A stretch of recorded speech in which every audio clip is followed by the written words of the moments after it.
Hello everyone. तो आज हम लोग पढ़ने वाले हैं चैप्टर फर्स्ट क्लास 10th के हिस्ट्री का, जिसका नाम है the rise of nationalism in Europe.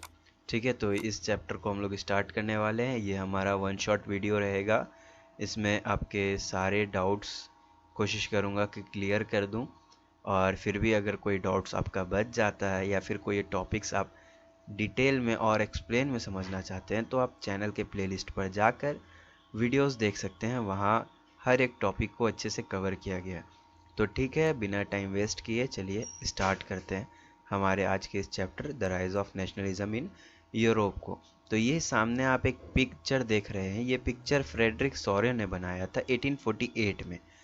French revolution के बाद बनाई गई ये पिक्चर। ठीक है, तो चलिए देखते हैं अब इसका क्या स्टोरी है पूरा।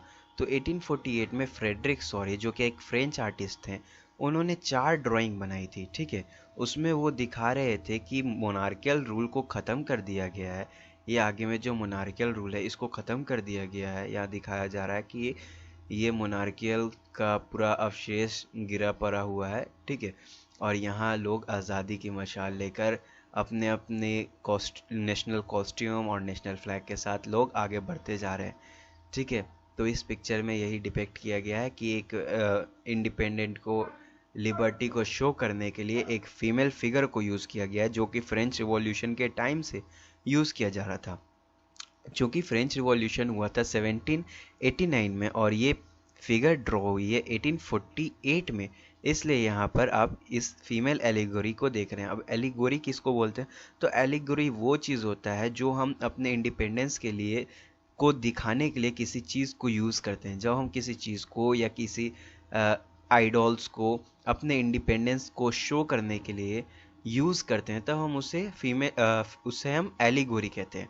और फ्रेंच रिवॉल्यूशन के टाइम ये फीमेल एलिगोरी खूब पॉपुलर हुआ था, इसलिए फीमेल एलिगोरी को यूज़ किया जाता है हर जगह इंडिपेंडेंस दिखाने के लिए। ठीक है, तो उसके बाद क्या किया गया कि इसमें फीमेल एलिगोरी यूज़ तो किया गया, साथ ही साथ इसमें जर्मन नेशन को भी इंक्लूड किया गया। जो जर्मन नेशन था उस टाइम 1848 के टाइम पर आज़ाद नहीं हुआ था। ठीक है, ये हमारा जर्मन है, ट्राई कलर फ्लैग के साथ गोल्डन, रेड और ब्लैक लिए हुआ है और अपना नेशनल कॉस्ट्यूम पहने हुआ है लोग। ठीक है, उस टाइम पर ये लोग फ्री नहीं हुआ था, इन लोगों को लिबर्टी नहीं मिली थी, लेकिन फिर भी इन लोगों को यहाँ एक होप के तहत रखा गया कि मे बी आने वाले कुछ सालों में ये आज़ाद हो जाए।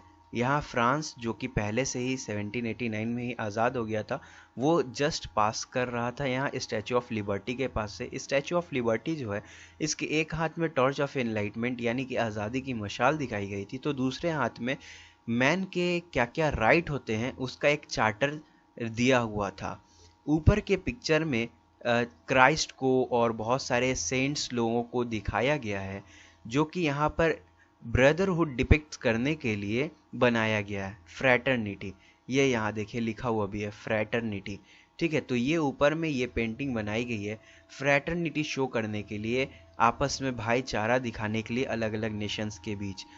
तो जो यूरोप के जो अलग अलग नेशंस थे उन सभी को एक करने की कोशिश की गई, लिबर्टी लाने की हर जगह कोशिश की गई इस पिक्चर के ज़रिए। और इस पिक्चर को बनाया था हमारे फ्रेडरिक सॉरे ने, जो कि एक फ्रेंच आर्टिस्ट थे।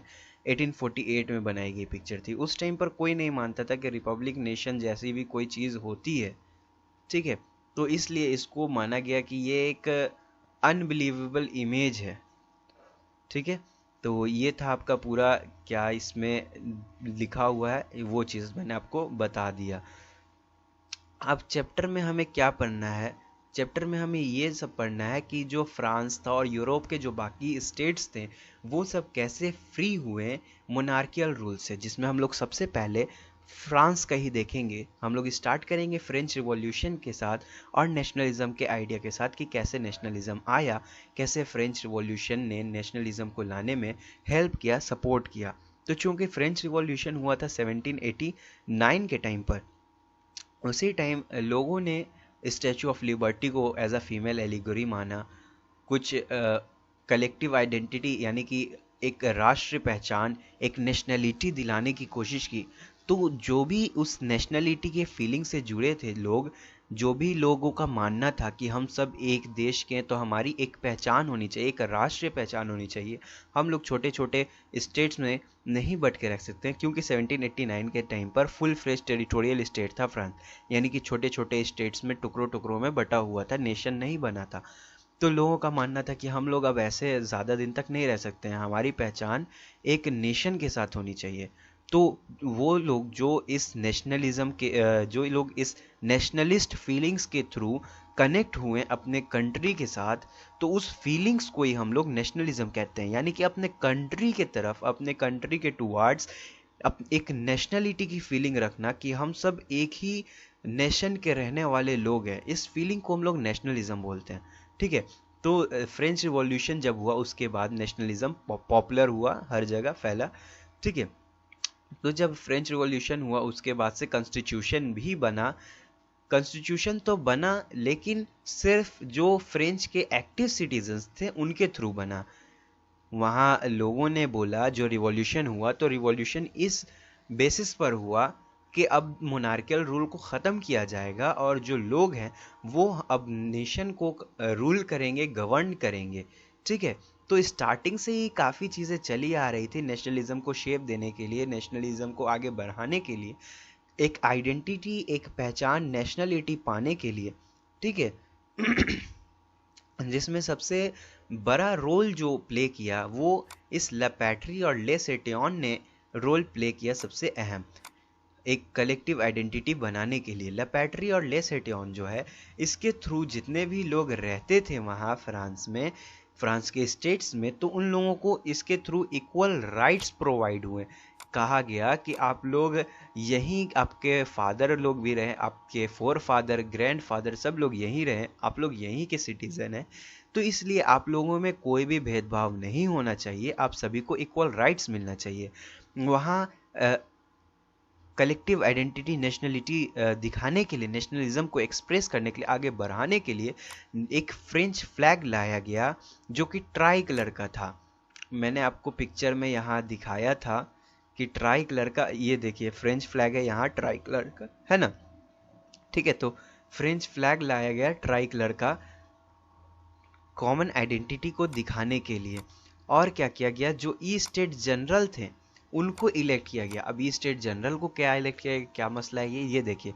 हमने क्लास 9 में पढ़ा था कि 3 स्टेट्स में बटा हुआ था France, first state, second state और थर्ड स्टेट। फर्स्ट स्टेट में चर्च वाले लोग आते थे, सेकंड में नोबल लोग आते थे, क्लर्की लोग आते थे, और थर्ड में आते थे वो लोग जो टैक्स भरते थे, यानी कि पैसिव सिटीजन। तो जो एक्टिव सिटीजन्स थे वो फर्स्ट और सेकंड ई स्टेट्स के लोग थे। तो फर्स्ट और सेकंड ई स्टेट के जो लोग थे उन्होंने वोट किया ताकि जो तीनों ई स्टेट है उन सभी का एक कोई हेड बने। ठीक है, और जो स्टेट असेंबली था उसको चेंज करके नेशनल असेंबली बनाया गया आफ्टर फ्रेंच रिवॉल्यूशन। और क्या किया गया कि हाइम्स बनाए गए, यानी कि लोकगीत, लोक कथा, ओथ्स, शपथ लिया गया। नए नए अब जनरल बन रहे हैं, मिनिस्टर बन रहे हैं, तो शपथ लेंगे। और जो शहीद हुए रिवॉल्यूशन में लोग, उनको श्रद्धांजलि दी गई। ठीक है, और क्या किया गया, एक सेंट्रलाइज्ड एडमिनिस्ट्रेटिव सिस्टम बनाया गया ताकि वो जो पहले जो स्टेट में बटा हुआ सिस्टम था, जिस वजह से लोग काफ़ी प्रॉब्लम में रहते थे कि इस स्टेट में जाओ तो अलग रूल है, उस स्टेट में जाओ तो अलग रूल है, तो उसको ख़त्म किया गया और फ्रांस का एक एडमिनिस्ट्रेटिव सिस्टम बनाया गया, एक गवर्नमेंट बनाई गई जो कि जितने भी सिटीजन्स थे फ्रांस के उन सभी के लिए यूनिफॉर्म लॉज लाए, सभी के लिए एक ही कानून बनाए। ठीक है, और क्या किया गया, जो भी इंटरनल कस्टम्स ड्यूटीज़ लगती थी, जो भी ड्यूज़ लगती थी। अब इंटरनल कस्टम ड्यूटीज़ कहने का मतलब, पहले तो वो स्टेट्स में बटा हुआ था, तो एक स्टेट से दूसरे स्टेट जाने में काफ़ी ड्यूटीज़, काफ़ी बैरियर्स, काफ़ी टोल टैक्स से गुजरना पड़ता था, टैक्स पे करना पड़ता था। ठीक है, तो उसको ख़त्म कर दिया गया क्योंकि अब फ्रांस एक पूरा एक नेशन बन चुका है, तो state to state traffic barrier लगाने में कोई फ़ायदे वाली बात नहीं, कोई अच्छी बात नहीं, इसलिए उसको ख़त्म कर दिया गया। उसके बाद लोगों पर जो भी कर्जा था उसको माफ़ कर दिया गया, और जो वेट और मेज़रमेंट का सिस्टम था उसको यूनिफॉर्म किया गया। ऐसा नहीं कि एक स्टेट में 1 इंच में आपको 1 इंच में 12 सेंटीमीटर है, तो दूसरे स्टेट में 1 इंच में आपको 15 सेंटीमीटर है। इस चीज़ को, जो ये चीज़ था कि एक में 1 इंच में 12 सेंटीमीटर है, एक जगह 1 इंच में 15 सेंटीमीटर, तो इसको ख़त्म किया गया। ठीक है, एक जगह 1 किलो में 1000 ग्राम है, तो एक जगह 1 किलो में 900 ग्राम है। इस चीज़ को ख़त्म किया गया और हर जगह के लिए यूनिफॉर्म सिस्टम लाया गया वेट और मेज़र का। उसके बाद जो अलग अलग स्टेट में अलग अलग लैंग्वेज लोग बोलते थे उसको ख़त्म किया गया और फ्रेंच लैंग्वेज को कॉमन कर दिया गया हर जगह के लिए, यानी कि अब पूरे फ्रांस में लोगों को फ्रेंच लैंग्वेज ही बोलना था। ठीक है, जब फ्रांस के लोगों को आज़ादी मिल गई तो जो जो लोग इस रिवॉल्यूशन में शामिल हुए थे, पार्टिसिपेट हुए थे, उनको हम लोग रिवॉल्यूशनरीज कहते। तो रिवॉल्यूशनरीज ने कहा कि ठीक है, हमारे फ्रांस को तो मिल गई, लेकिन यूरोप भी तो हमारा हिस्सा है। तो हम लोगों को जो भी यूरोप में बाकी जो भी स्टेट्स हैं, जो भी किंगडम है, जो भी डायनेस्टीज़ हैं, उन सबको भी, वहाँ के लोगों को भी हमें हेल्प करनी चाहिए ताकि वो लोग भी नेशन स्टेट में बन सके, नेशन स्टेट में कन्वर्ट हो सकें। तो इसके लिए जब इन्होंने क्या किया कि जो भी इवेंट्स हुए हैं फ्रांस में, जो भी ये सब घटना हुई, उसको बाहर यूरोप, फ्रांस के बाहर पूरे यूरोप ने, यूरोप के अलग अलग सिटीज़ में फैलाना शुरू किया, जिस वजह से वहाँ जो फ्रांस के बाहर जो यूरोप की सिटीज़ थी, वहाँ जेकोबिन्स क्लब का फॉर्मेशन हुआ। अब जेकोबिन्स क्लब क्या है, ये एक इम्पॉर्टेंट क्वेश्चन होता है। जेकोबिन्स क्लब एक ऐसा ऑर्गेनाइजेशन है जिसको स्टूडेंट्स ने और मिडिल क्लास के कुछ एजुकेटेड मेंबर ने फॉर्म किया था, बनाया था। और जेकोबिन्स क्लब का काम ये था कि ये जगह जगह जाकर लोगों को मोटिवेट करता था रिवॉल्यूशन के लिए, लिबर्टी के लिए, कि आप लोग अब मोनार्कियल रूल से ऊपर आइए, मोनार्कियल रूल से अब उठिए, अपनी आज़ादी के लिए लड़िए। लोगों को मोटिवेट करता था, जैसे आज के नेता लोग करते हैं कि आप लोग जनता को बोलते हैं कि आप ने इस सरकार को इतना वक्त दिया, इतना मौका दिया, लेकिन उसने कुछ नहीं किया, तो अब आप अपनी आज़ादी के लिए लड़िए, उसका विरोध करिए। तो वैसे ही जेकोबिन्स क्लब के लोग भी जो थे, जो स्टूडेंट्स और कुछ एजुकेटेड लोग थे, उन लोगों ने भी यही काम किया, जगह जगह जाकर लोगों को बोला कि आप अपनी लिबर्टी के लिए, अपने हक के लिए अब लड़िए। आखिर कितने दिन तक आप लोग दबेंगे इन राजा से, इन राज्यों में। ठीक है, तो 1790s में जेकोबिन क्लब ने हॉलैंड के लोगों को, बेल्जियम के लोगों को, स्विट्जरलैंड के लोगों को कन्विनेंस कर लिया, अपनी बात मनवा ली, लोगों को उकसा दिया लिबर्टी के लिए, जिस वजह से फ्रेंच आर्मीज़ को काफ़ी हेल्प मिली और फ्रेंच आर्मीज़ ने इन तीनों जगह पर अपना कब्जा जमा लिया। फ्रेंच आर्मीज़ को कमांड कर रहे थे हमारे नेपोलियन साहब, जो कि उस टाइम आर्मी जनरल थे। तो नेपोलियन साहब की सत्ता हर जगह फैल गई, जहाँ जहाँ उन्होंने अपने नेशनलिज्म को कैरी करवाया, वहाँ वहाँ इनका राज फैल गया। तो नेपोलियन की बहुत वाहवाही होने लगी, हर जगह लोग बोलने लगे कि ये तो फरिश्ता बनकर आया है हमारे लिए, हमारी आज़ादी में हमें सपोर्ट कर रहा है, हमें एक उम्मीद दे रहा है कि हम लोग अपनी आज़ादी के लिए लड़ें। ठीक है, तो नेपोलियन ने जितने भी रिफॉर्म्स किए थे फ्रांस में, अब वो हर जगह रिफॉर्म्स करने लगा, जहाँ जहाँ इसका बेस बनता गया, जहाँ जहाँ ये कब्जा करता गया जिस ज़मीन पर। ठीक है, तो एक बात ये भी थी कि नेपोलियन जो था वो इनडायरेक्ट मोनार्कियल रूल चला रहा था। इनडायरेक्ट मोनार्कियल रूल कहने का ये मतलब है कि ये इसने ऐसा सिस्टम बनाया था कि इसको गद्दी से कोई हटा नहीं सकता है, यानी कि ये एक बार बैठ गया, गवर्नमेंट इसकी बन गई, तो इसी की गवर्नमेंट रहेगी। ठीक है, अब गवर्नमेंट चेंज नहीं होगी। इस गवर्नमेंट चेंज करने का जो राइट था, इसने लोगों से ख़त्म कर दिया था।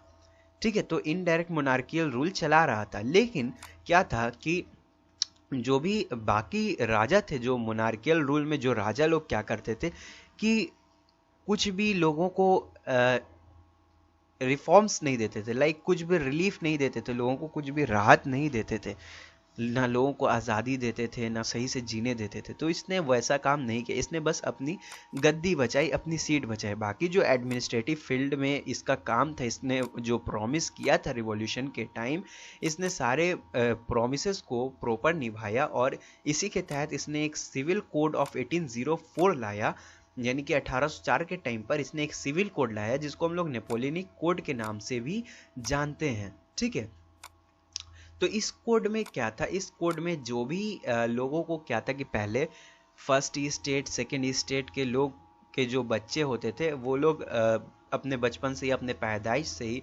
काफ़ी सुख सुविधा वाली ज़िंदगी जीते थे।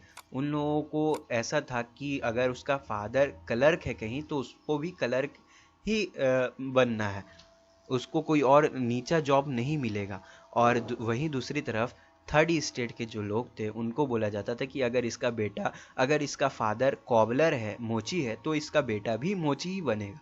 तो ये जो डिस्पैरिटी थी लोगों के बीच में, सोसाइटी के बीच में, इसको ख़त्म किया नेपोलियन ने अपने सिविल कोड के ज़रिए, और सबके लिए इक्वलिटी कर दी, चाहे वो अमीर का बच्चा हो, चाहे गरीब का, चाहे किसी भी स्टेट का बच्चा हो, फर्स्ट सेकंड या थर्ड किसी भी, सब इक्वल है कानून की नज़र में। उसके बाद इसने क्या किया कि राइट टू प्रॉपर्टी ला दिया। पहले लोगों को रेंट होता है ना, लोन देकर उसको काफ़ी पैसा उस पर बर्डन चढ़ा दिया, जैसे ज़मींदार लोग करते हैं, काफ़ी पैसा देकर उन लोगों पर चढ़ा देते हैं लोन वगैरह। उसके बाद से बोलते हैं कि चलो अब तुम्हारा हो गया यहाँ से, ठीक है। तो उसने इस चीज़ को ख़त्म कर दिया, नेपोलियन ने इस चीज़ को ख़त्म कर दिया और राइट टू प्रॉपर्टी ला दी कि जब तक वो इंसान अपने खुद दिल से नहीं चाहेगा, वो अपनी प्रॉपर्टी कोई भी उससे उसकी प्रॉपर्टी कोई भी छीन नहीं सकता है, ठीक है। जब तक वो इंसान खुद नहीं चाहेगा, कोई भी किसी भी साजिश के तहत उससे उसकी प्रॉपर्टी नहीं छीन सकता है, ठीक है। तो इसने जो भी फ्रांस के कंट्रोल में टेरिटरीज गई, जिस पर भी इसने अपना कब्जा जमाया, नेपोलियन ने हर जगह उसने इस सिविल कोड को लागू कर दिया, जिसमें डच रिपब्लिक भी था, इटली, जर्मनी, सब जगह, ठीक है। उसके बाद क्या हुआ कि फ्यूडल सिस्टम जो था, गांव में क्या रहता है ना कि फ्यूडल सिस्टम रहता है और सर्वडम और मनोरियल ड्यूज रहता है, यानी कि जो बड़े बड़े ज़मींदार होते हैं वो लोगों को खरीदते हैं, वो लोगों को ब्लैकमेल करते हैं, लोन देते जाते हैं, उन पर बर्डन चढ़ाते जाते हैं और मेमोरियल ड्यूज कर देते हैं, यानी कि पैसों का उन पर बकाया कर देते हैं। जिस वजह से कई बार क्या होता है कि उन लोगों को साल साल भर बिना सैलरी के खटना पड़ता है ज़मींदार के ज़मीन पर, या तो अपनी कुछ असेट्स, अपनी प्रॉपर्टी बेचनी पड़ती है। तो इस चीज़ को उसने ख़त्म कर दिया। जो भी लोगों और टाउन में क्या है कि टाउन में लोगों पर रिस्ट्रिक्शन रहता है, टाउन में ऐसा कोई भी मैक्सिमम नहीं देखा जाता है सर्फडॉम वगैरह या फ्यूडल ड्यूज। टाउन में लोगों पर रिस्ट्रिक्शन रहता है कि ये मंदिर नहीं जा सकता, ये मस्जिद नहीं जा सकता, ये नीचे जाति का पढ़ नहीं सकता। तो ये सब जो गिल्ड रिस्ट्रिक्शन थी, लोगों पर रिस्ट्रिक्शन थी, उसको हटा दिया गया और ट्रांसपोर्ट और कम्युनिकेशन सिस्टम को बेटर बनाया गया। ट्रांसपोर्ट को बेटर ऐसे बनाया गया कि पहले आप लोगों ने देखा, कुछ देर पहले मैंने आपको बताया था कि टैरिफ बैरियर्स ख़त्म कर दिए गए थे। तो ट्रांसपोर्ट को, जो भी एक जगह से दूसरे जगह ले जाने में सामान को, कमोडिटीज़ को, गुड्स को, जो भी ट्रैफिक बैरियर्स को, जो भी टैक्स देना पड़ता था, उसको ख़त्म कर दिया गया, ठीक है। और जो कम्युनिकेशन में कैसे सुधार आया, वो ऐसे आया कि फ्रांस जो था, वो पूरे फ्रांस में अब सिर्फ और सिर्फ फ्रेंच लैंग्वेज बोली जाती थी। ऐसा नहीं कि एक स्टेट से दूसरे स्टेट में गए तो लैंग्वेज ही चेंज हो गई, नहीं, हर फ्रेंच लैंग्वेज को कॉमन कर दिया गया था। तो इस तरह से ट्रांसपोर्ट और कम्युनिकेशन सिस्टम को इम्प्रूव कर दिया गया, ठीक है। उसके बाद क्या किया गया, जो पीजेंट्स थे, जो गरीब किसान थे, जो आर्टिसंस थे, जो वर्कर्स थे और जो बिजनेसमैन थे, इन लोगों के लिए जो वेट्स और मेजरमेंट का सिस्टम था, उस सिस्टम को अच्छा कर दिया गया, ठीक है। हर जगह यूनिफॉर्म वेट और मेजरमेंट का सिस्टम कर दिया गया, हर जगह स्टैंडर्डाइज्ड कर दिया गया वेट और मेजरमेंट के सिस्टम को। और जो करेंसी थी, जो एक स्टेट से दूसरे स्टेट जाने में, पहले एक जगह से दूसरे रीजन में, दूसरे जगह जाने में करेंसी चेंज करवानी पड़ती थी, उसको ख़त्म कर दिया गया। हर जगह के लिए एक यूनिफॉर्म करेंसी लाई, पूरे फ्रांस में वही एक करेंसी चलेगी और वही वेट मेज़र जो एक जगह होगा फ्रांस के, वही फ्रांस के दूसरे हिस्से में भी माना जाएगा, ठीक है। यानी कि अगर कहीं 1 किलो में 1000 ग्राम है, तो फ्रांस के दूसरे रीजन में भी, दूसरे हिस्से में भी 1 किलो में 1000 ग्राम ही होगा, ठीक है। उसके बाद क्या हुआ कि जैसे जैसे टाइम बीतता गया, तो काफ़ी अपने आर्मी को मजबूत करने के लिए, अपने आर्मी को, फ्रेंच आर्मीज़ को मजबूत करने के लिए नेपोलियन ने लोगों पर टैक्स बढ़ाना शुरू कर दिया, ठीक है। ताकि टैक्स बढ़ाएंगे तो पैसा आएगा, तो अपने आर्मी पर खर्चा करेगा लोग, ठीक है। और ज़बरदस्ती और सेंसरशिप भी ला दिया गया, और ज़बरदस्ती क्या किया गया कि आर्मी में आर्मी में भर्ती किया जाने लगा, यानी कि फोर्स्ड कंस्क्रिप्शन कर दिया गया, ज़बरदस्ती लोगों को पकड़ पकड़ कर फ्रेंच आर्मीज़ में डाला जाने लगा। तो जब ये सब होने लगा तो जो लोग थे ब्रसल्स के, मेंस के, मिलान के, वर्सो के, इन सब जगह, हॉलैंड, स्विट्ज़रलैंड, सब जगह, यानी कि जितने भी फ्रेंच के जो जितने फ्रांस के जो भी हिस्सों पर, जो भी फ्रांस के अदर हिस्सों पर, यूरोप के बाकी सिटीज़ पर नेपोलियन ने कब्ज़ा किया था, उन सब जगह लोग विरोध करने लगे नेपोलियन का। क्योंकि उन लोगों को सबसे पहले जब वो अच्छा काम कर रहा था तो लोगों को लगा कि फरिश्ता है, लेकिन क्या हुआ कि जब ये सब करने लगा, टैक्स बढ़ा दिया, ज़बरदस्ती पकड़ पकड़ कर डालने लगा आर्मी में, तो लोगों को बहुत गुस्सा आ गया और जिसके वजह से लोगों ने इसका अपोज कर दिया। ठीक है, नेपोलियन का अपोज कर दिया गया और उसको फाइनली 1815 में नेपोलियन को हटा दिया गया उसके गद्दी से कंजर्वेटिव्स के थ्रू। तो अब कंजर्वेटिव्स क्या होते हैं, कैसे हटाया गया, वो सब हम आगे देखेंगे। तो अब हम मूव करेंगे हमारे टॉपिक नंबर 2 के तरफ। ठीक है, तो बात करते हैं अब हमारे topic number 2, the making of nationalism in Europe के, कि यूरोप में नेशनलिज्म कैसे फैला। तो 18वीं सेंचुरी के टाइम पर यूरोप में कोई भी नेशन स्टेट नहीं था, जिसे आज हम जर्मनी, इटली, स्विट्ज़रलैंड के नाम से जानते हैं। वहाँ पहले राजाओं का रूल हुआ करता था, यानी कि मोनार्कियल रूल था। ठीक है, वहाँ पर लोग काफ़ी अलग अलग लैंग्वेज बोलते थे, अलग अलग सोशल बैकग्राउंड से बिलोंग करते थे, जैसा कि हैब्सबर्ग एम्पायर जो कि ऑस्ट्रिया हंगरी पर रूल करता था। तो हैब्सबर्ग एम्पायर में काफ़ी अलग अलग एरिया आते थे, काफ़ी सारे अलग अलग रीजन्स को मिलाकर हैब्सबर्ग एम्पायर बना था, लाइक अल्पाइन रीजन्स जिसमें टायरोल, ऑस्ट्रिया, सदर्नलैंड और बोहेमिया, ठीक है, जहाँ की जर्मन बोलते थे लोग। तो इन सभी को मिलाकर हैब्सबर्ग एम्पायर बनाया गया था। तो हैब्सबर्ग एम्पायर में ऐसा नहीं कि सिर्फ जर्मन बोलने वाले लोग थे, नहीं, इसमें लोम्बार्डी और वेनेशिया के लोग भी थे जो इटालियन बोलते थे, और हंगरी की आधी पॉपुलेशन तो मगियार ही बोलती थी, बाकी अलग का अलग अलग अपना लैंग्वेज था। गलीशिया में लोग पॉलिश बोलते थे। तो काफ़ी वेरिएशन होने के बावजूद लोग एक दूसरे के साथ अच्छे से रहते थे, बिना वॉर किए हुए, बिना झगड़ा किए हुए, बिना लड़ाई किए हुए। और ये सब इसलिए क्योंकि वो अपने एम्पायर के एलिगेंस थे, यानी कि अपने एम्पायर की इज़्ज़त करते थे, वो लोग अपने राजा की इज़्ज़त करते थे।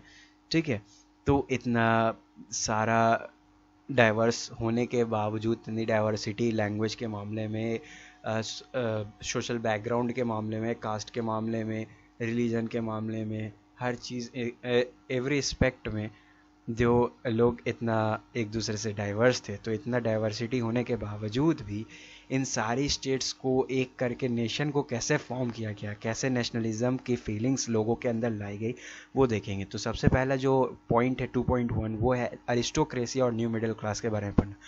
तो अरिस्टोक्रेसी क्या होता है? तो अरिस्टोक्रेसी एक वैसी सिस्टम है जहाँ पर अरिस्टोक्रेट्स का रूल होता है। अब अरिस्टोक्रेट्स कौन थे? तो अरिस्टोक्रेट वो लोग थे जिन लोगों के पास वेल्थ हुआ करता था, ठीक है, और वो लोग काफ़ी, ऐसा होता है ना कि लाइक किंग समझ लीजिए आप, ठीक है, किंग टाइप लोग जिनके पास ढेर सारा पैसा है, अपनी कोई जॉब है, परमानेंट जॉब, ठीक है, जो अपने ही रूल सिर्फ चलाते हो हर जगह जहाँ भी रहते हैं। तो जो यूरोप कंटिनेंट है हमारा, उस पर सबसे ज़्यादा अरिस्टोक्रेसी फैली हुई थी, और चाहे कहीं भी कोई भी अरिस्टोक्रेट्स लोग रहे, सबकी जीने का तरीका एक ही था। सब लोग अमीर थे भाई, अमीर थे तो उनको करना क्या है, काम वाम तो करना है नहीं, बस खटवाना है अपने नीचे के लोगों को, ठीक है। तो अरिस्टोक्रेट वो लोग हो गए जो अपनी, जिनके पास प्रॉपर्टी थी, प्रॉपर्टी ऑनिंग लोग जो थे वो अरिस्टोक्रेट थे, जिनके अंदर नेशनलिज्म की फीलिंग्स नहीं थी, जो सिर्फ अपना रूल चाहते थे, अपनी गद्दी चाहते थे, ठीक है, अपनी गद्दी से प्यार करते थे। उनका क्या होता था, जो उनका ई स्टेट्स था, जो धन पूंजी वगैरह रहता था, जिसको जायदाद बोलते हैं, ठीक है, वो लोग गाँव वगैरह में रखते थे और शहर में वो लोग रहते थे। वो लोग अपना सुपरमेसी दिखाने के लिए कि हम लोग बहुत बड़े लोग हैं, वो लोग फ्रेंच लैंग्वेज यूज़ करते थे। फ्रेंच लैंग्वेज उस टाइम माना जाता था कि हाई सोसाइटी के लोग बोलते हैं, क्योंकि फ्रांस का एक कॉमन लैंग्वेज बना दिया गया था 1789 के टाइम पर इसको, यही चीज़ देखकर, क्योंकि बाकी लैंग्वेज को भी बनाया जा सकता था, लेकिन इसको इसलिए बनाया गया क्योंकि जो मेजर पॉपुलेशन थी, जो पैसे वाले लोग थे, उनके बीच सबसे पॉपुलर फ्रेंच। अब देखिए, जैसे इंग्लिश हम लोग में बोली जाती है, इंग्लिश इंटरनेशनल लैंग्वेज है, तो उसको माना जाता है कि हाँ काफ़ी पॉपुलर लैंग्वेज है, काफ़ी अच्छी लैंग्वेज है, बोलने में अच्छी लगती है, ठीक है। तो वैसे ही वहाँ फ्रेंच लैंग्वेज बोलने में अच्छी लगती थी लोगों को और काफ़ी पॉपुलर थी, माना जाता था कि काफ़ी बड़े बड़े लोग इस लैंग्वेज को बोलते हैं, पढ़े लिखे लोग बोलते हैं, ठीक है। तो वो लोग अपना डिप्लोमेसी और हाई सोसाइटी दिखाने के लिए, हाई फाई सोसाइटी का, वो लोग फ्रेंच बोलते थे। उनकी फैमिलीज़ जो थी आपस में ही शादी करती थी, ऐसा नहीं कि कोई बाहर के दूसरे रिलीजन में जाकर शादी करते, नहीं, वो लोग आपस में शादी करता था लोग। वैसे तो नंबर्स में यानी कि पॉपुलेशन में काफ़ी कम था ये लोग, लेकिन फिर भी पूरे के पूरे पॉपुलेशन पर यूरोप के ये लोग राज करता था, ऑटोक्रेट लोग, ठीक है।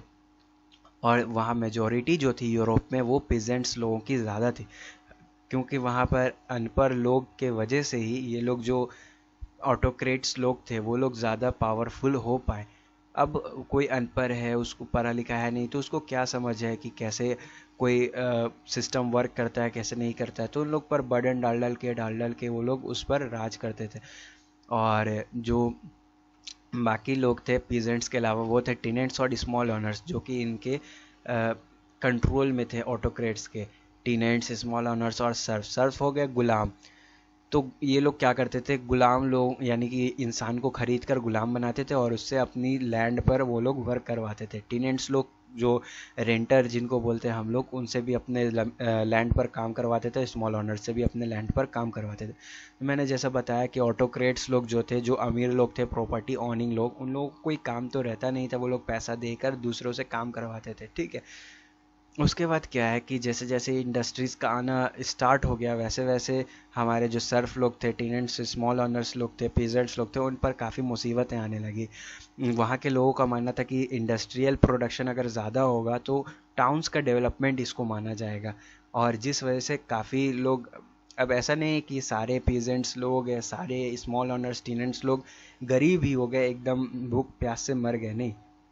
कुछ लोग ऐसे भी थे जो लोग इंडस्ट्रीज़ में जॉब जिनको मिला, जिस वजह से वो लोग भी थोड़ा प्रॉस्पेरस हुए, उन लोगों के पास भी थोड़ा पैसा आया, जिस वजह से कमर्शियल क्लासेस का फॉर्मेशन हुआ, ठीक है, जिसको हम लोग न्यू मिडिल क्लास बोलते हैं। मिडिल क्लास का फॉर्मेशन इस वजह से हुआ क्योंकि इंडस्ट्रियल सेटअप, उस टाइम इंडस्ट्रियल प्रोडक्शन ज़्यादा होने लगा। तो चूँकि इंग्लैंड में तो 18 सेंचुरी के हाफ में आया, लेकिन फ्रांस और जर्मन में ये सब 19 सेंचुरी में आया, ठीक है। तो इंग्लैंड में पहले आने के, इंडस्ट्रियलाइजेशन पहले स्टार्ट होने की वजह से, इंडस्ट्रीज़ वगैरह पहले सेटअप होने की वजह से इंग्लैंड ज़्यादा डेवलप हो गया, ठीक है। तो वहाँ के जो लोग थे वो लोग काफ़ी, वहीं से कमर्शियल क्लासेस का स्टार्ट हुआ फॉर्मेशन होना, फिर फ्रांस में स्टार्ट हुआ, जर्मन में, ऐसे करते करते मिडिल क्लास के लोग भी ज़्यादा बढ़ गए, जिसको फिर बाद में वर्किंग क्लास पॉपुलेशन कहा जाने लगा। जब ये वर्किंग क्लास पॉपुलेशन लोग आगे बढ़ते गए तो इन्हीं लोगों ने आगे जैकोबिन क्लब इस सेटअप किया था, जैसे मैंने आपको टॉपिक फर्स्ट में पढ़ाया कि जैकोबिन क्लब सेटअप किया गया था। तो यही वो मिडिल क्लास के लोग थे जो कि इंडस्ट्रियलाइजेशन के बाद आए थे, इमर्ज हुए थे, ठीक है। तो यही लोगों ने जैकोबिन क्लब बनाया। अब इनमें से क्या हुआ कि जो मिडिल क्लास के लोग जब आए तो इनमें से कुछ लोगों ने अपने पढ़ाई, एजुकेशन को स्टार्ट किया लेना, एजुकेशन लेकर वो लोग भी इंडस्ट्रियलिस्ट बने, बिजनेसमैन बने, प्रोफेशनल्स बन गए, ठीक है। तो क्या हुआ कि जो ये सब जो ऑटोक्रेसी चल रही थी पूरे यूरोप में, तो उसको ख़त्म करने के लिए जो ये मिडिल क्लास के लोग थे, उन लोगों ने नेशनलिज्म के फीलिंग्स को प्रोमोट करना शुरू कर दिया। जैसे मैंने बताया अभी कि ये लोग एजुकेशन पाना स्टार्ट कर दिया था, तो जैसे ये लोग एजुकेटेड होते गया, ये लोग को न्यू न्यू आइडिया मिलते गया नेशनलिज्म के बारे में, इन लोगों को पता चलता गया कि कैसे हम लोग ये जो एरिस्टोक्रेट प्रिविलेजेस जो मिलता है इन लोगों को, ऑटोक्रेसी जो ऑटोक्रेट्स लोग हैं उन लोग को जो प्रिविलेजेस मिलता है, सुख सुविधा मिलता है, वो सब गलत है। और जो भी राइट्स है, जो इंसान को एक राइट्स होती है, राइट टू इक्वलिटी की, वो सब के लिए होना चाहिए, सिर्फ ये बड़े लोगों के लिए नहीं होना चाहिए। तो इसके लिए उन लोगों ने नेशनलिज्म को प्रमोट किया और इन लोगों को अपोज किया, ऑटोक्रेसी को अपोज किया। उसके बाद जो टॉपिक 2.2 है उसमें ये क्या कह रहा है कि what did liberal nationalism stand for. तो लिबरल नेशनलिज्म किसको बोलते हैं?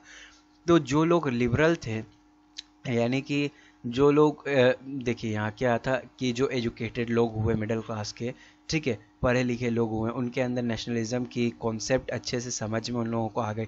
तो अब वो लोग जो थे उन लोगों ने नेशनलिज्म के आइडिया को आगे बढ़ाना शुरू किया। उन्होंने बोला कि जो लीवर है, लीवर का मीनिंग फ्री होता है, उन्होंने बोला कि अब हम लोग लिबरलिज्म बोलेंगे, यानी कि जो जितने भी लोग हैं ब्रॉड माइंडेड के, वो लोग अब इस नेशनलिज्म के टर्म को, होता है ना कि कोई लोग होता है कि इंडिपेंडेंस बोलता है, कोई लोग होता है कि फ्रीडम बोलता है, ठीक है, तो वैसे ही वो लोग नेशनलिज्म को रिप्लेस कर दिया लिबरलिज्म से।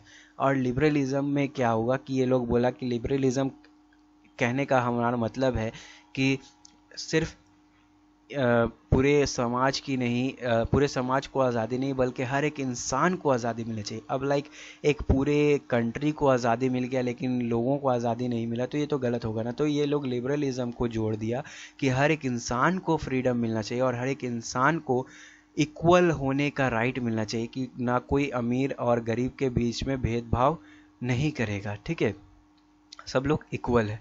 तो फिर उसके बाद क्या हुआ कि जब से फ्रेंच रिवॉल्यूशन हुआ तो लिबरलिज्म को कनेक्ट कर दिया गया कि अब ऑटोक्रेसी का एंड किया जाए, क्लरिकल प्रिविलेजेस का एंड किया जाए थ्रू लिबरलिज्म, ठीक है, और एक कॉन्स्टिट्यूशन लाया जाए, एक पार्लियामेंट लाया जाए। तो 19वीं सेंचुरी में क्या हुआ कि लोग काफ़ी परेशान हो गए कि भाई इतना दंगा फसाद हो रहा है, कहीं ये हमारे प्राइवेट प्रॉपर्टी को नुकसान ना पहुंचा दे।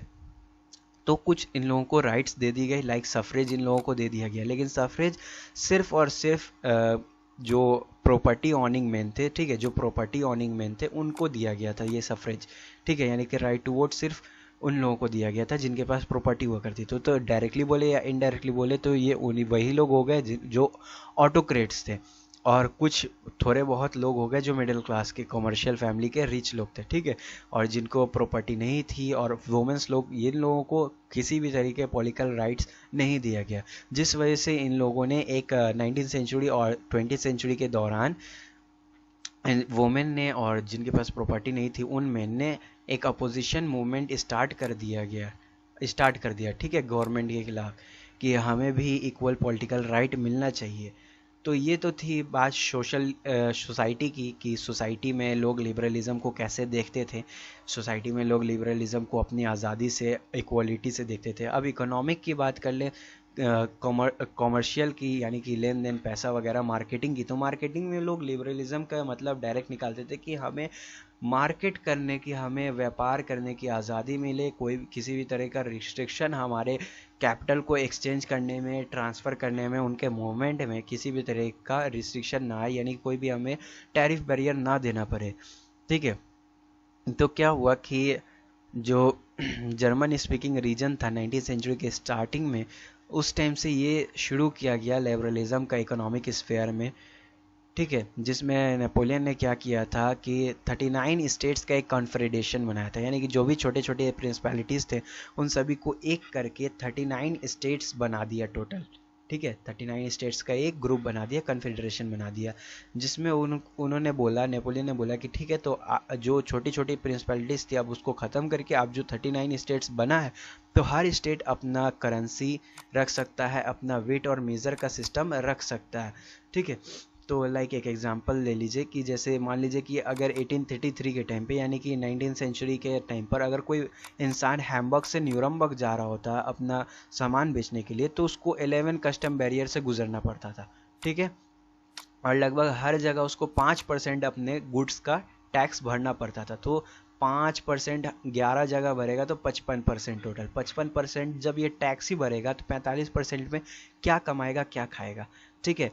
इसलिए इस चीज़ को ख़त्म करने के लिए एक यूनियन बनाया गया था, एक यूनियन, ऐसा यूनियन बनाया गया जो कि इस टैरिफ बैरियर को ख़त्म करे, कि हर जगह हमें टैक्स ना देना पड़े, एक ही जगह हम टैक्स दें और वो कंप्लीट, लाइक अभी जो जैसे जीएसटी हमारा चला हुआ है, ठीक है, वैसे ही उस टाइम पर किया गया, एक यूनियन टैरिफ, एक यूनियन बनाया गया, एक संगठन बनाया गया जो कि इसके विरोध में आवाज़ उठाए, ठीक है। उसके बाद से क्या हुआ, और ये जो यूनियन बना था ये 1834 के टाइम पे बना था, जस्ट ये एक साल बाद, ठीक है। तो इसमें क्या किया, जो कस्टम यूनियन जो बना उसी को हम लोग ज़ोल्वेरिन कहते हैं। अगर आपके एग्जाम में आए कि ज़ोल्वेरिन क्या था, तो ज़ोल्वेरिन एक ऐसा कस्टम यूनियन था, एक ऐसा कस्टम यूनियन था जो कि 1834 के टाइम पर बनाया गया था, जिसमें जिसको स्टार्ट प्रूशिया ने किया था, उसके बाद से धीरे धीरे उसमें सारे जर्मन स्टेट्स ने पार्टिसिपेट किया था। ये यूनियन जो थी वो जितने भी टैरिफ बैरियर्स लगते थे विद इन द स्टेट्स उसको ख़त्म करने में ये लोग आगे बढ़ी, ये लोगों ने ख़त्म किया उसको, ठीक है। और उसके बाद क्या किया गया, रेलवे सिस्टम को इम्प्रूव किया गया, यानी कि रेलवे का सिस्टम लाया गया, ठीक है। रेलवे का सिस्टम लाया गया, रेलवे का सिस्टम लाया गया और जिस वजह से जो गुड्स का एक्सचेंज होता था एक जगह से दूसरी जगह, उसमें टाइम की भी बचत हुई और पैसे की भी बचत हुई। तो जब पैसे की बचत होगी तो लोगों के पास और भी काम करने के लिए मौका अच्छा होगा, लोग अपने वेल्थ को, अपने पैसे को बचा सकेंगे, तो और भी बाकी काम कर सकेंगे, ठीक है। उसके बाद अब आ जाइए न्यू कंजर्वेटिज्म आफ्टर 1815। 1815 के बाद जो कंजर्वेटिज्म आया, तो 1815 याद है जैसा कि आपको 1813 के टाइम पर नेपोलियन का कंजर्वेटिव्स लोगों के साथ लड़ाई शुरू हुआ था, तो फाइनली 1815 में नेपोलियन हार गया था कंजर्वेटिव्स से और पूरे यूरोप में अब कंजर्वेटिव्स लोगों की सरकार बन गई थी। तो कंजर्वेटिव्स लोग कौन थे ये हम लोग देखते हैं। तो कंजर्वेटिव वो लोग थे जिनका मानना था कि मोनार्कियल रूल अच्छी है, यानी कि जो चर्च है, जो लोगों को प्रॉपर्टी थी, अमीर लोगों की जो सोशल हायरार्की चली आ रही थी कि अगर कोई किसी का फादर मान लीजिए अगर किसी का फादर को कोई ऑफिसर है, कोई ब्यूरोक्रेट है, ठीक है, तो उसका बेटा भी ब्यूरोक्रेट होगा, उसका पोता भी ब्यूरोक्रेट होगा, बाकी लोगों को चांस नहीं मिलता था, ठीक है। मोनार्कियल रूल में अगर कोई अमीर है तो उसका बेटा अमीर ही बनेगा, अगर कोई गरीब है तो उसका बेटा गरीब बनेगा। तो कंजर्वेटिव्स का यही मानना था कि जो हमारा ट्रेडिशनल इंस्टीट्यूशन था, जो हमारा मोनार्कियल रूल था, वही वापस आना चाहिए, यानी कि हमको नेशन में नहीं बनना है, हमको स्टेट और सोसाइटी में ही रहना है, ठीक है। लेकिन कुछ कंजर्वेटिव्स ऐसे भी थे जिनका मानना था कि भाई ठीक है, हम लोग ट्रेडिशनल इंस्टीट्यूशन तो सेटअप कर रहे हैं, लेकिन जो ये नेपोलियन इतना सारा रिफॉर्म्स लाया है वो रिफॉर्म्स कहीं ना कहीं काफ़ी अच्छा है। जो मॉडर्नाइजेशन नेपोलियन ने की है वो हमारे मोनार्की को, हमारे मोनार्कियल रूल जो हम कंजर्वेटिज्म गवर्नमेंट बनाएंगे उसको काफ़ी स्ट्रेंथ करेगा। यानी कि जो मॉडर्न आर्मी उसने बनाई, जो एफिशिएंट ब्यूरोक्रेसी यानी कि ऑफिसर्स लोग उसने बनाए, उस टाइम ने उसने जो इकोनॉमी की कंडीशन इतना बेस्ट बना दिया कि करेंसी, वेट मेजर्स को सबको अच्छा कर दिया, उसने जो फेडरलिज्म ख़त्म किया, सर्वडम ख़त्म किया, ये सब काफ़ी अच्छा है हमारे मोनार्कीज़ को स्ट्रेंथ देने के लिए, हमारा जो रूल चलेगा उसको मजबूत करने के लिए। तो फाइनली क्या हुआ कि 1815 के टाइम पर एक ट्रीटी ऑफ वेना हुआ, जिसके जो जो मीटिंग जो हुआ ट्रीटी ऑफ वेना, ठीक है, जो कि वेना में हुआ था, तो उसके जो उसको होस्ट कर रहे थे, ठीक है, यानी कि जिसने उसकी बैठक बुलाई थी वो थे ऑस्ट्रियन चांसलर ड्यूक मेटरनिच। तो इन्होंने क्या किया कि 39 स्टेट्स के जो भी डेलीगेट्स थे, जो भी रिप्रेजेंटेटिव थे, उनको बुलाया और ट्रीटी ऑफ वेना कराई, जिसमें उनका एक ही मोटो था कि जो भी चेंजेस नेपोलियन ने लाई थी उसको रिवर्स किया जाए। यानी कि नेपोलियन ने क्या किया था कि बार्बन डायनेस्टी के किंग को हटा दिया था, तो इसने बार्बन डायनेस्टी के किंग को वापस से रिस्टोर कर दिया पावर में। जितनी भी टेरिटरी नेपोलियन ने अनेक्स्ट की वॉन की थी, ठीक है, उन सभी टेरिटरी को इसने ख़त्म कर दिया, ठीक है। और जितने भी इसने नेपोलियन ने रिफॉर्म्स लाए थे, लाइक जो उनको पसंद नहीं थे, जो मोनार्कियल जो कंजर्वेटिव्स को पसंद नहीं थे, जितने भी इसके रिफॉर्म्स नेपोलियन के, उन सभी को इसने ख़त्म कर दिया। और फ्रांस को कंट्रोल करने के लिए कि फर्दर एक्सपैंड ना करे फ्यूचर में, इसने उसके बाउंड्री पर काफ़ी नेशन को काफ़ी स्टेट्स को फॉर्म कर दिया। लाइक नीदरलैंड को सेटअप कर दिया नॉर्थ में, जेनोवा को सेटअप कर दिया इसने साउथ में, प्रूशिया को सेटअप कर दिया इसने वेस्टर्न में, और ऑस्ट्रिया को सेटअप कर दिया इसने नॉर्थ इटली में। तो चारों तरफ से इसकी घेराबंदी कर दी। लेकिन एक जो चीज़ थी जो कंजर्वेटिव ने नहीं बदली नेपोलियन की, वो थी 39 स्टेट्स का कन्फेडरेशन। इसने इस कन्फेडरेशन को कभी भी ख़त्म नहीं किया, ठीक है। और इसने क्या किया कि ईस्ट में रशिया को पोलैंड वाला भाग दे दिया और प्रूशिया को सैक्सोनी। इतना आपको याद रखने की ज़रूरत नहीं, बस आप इतना याद रखिएगा कि जो कंजर्वेटिव्स था उसने सब चीज़ों को, नेपोलियन के सारे रिफॉर्म को ख़त्म नहीं की थी।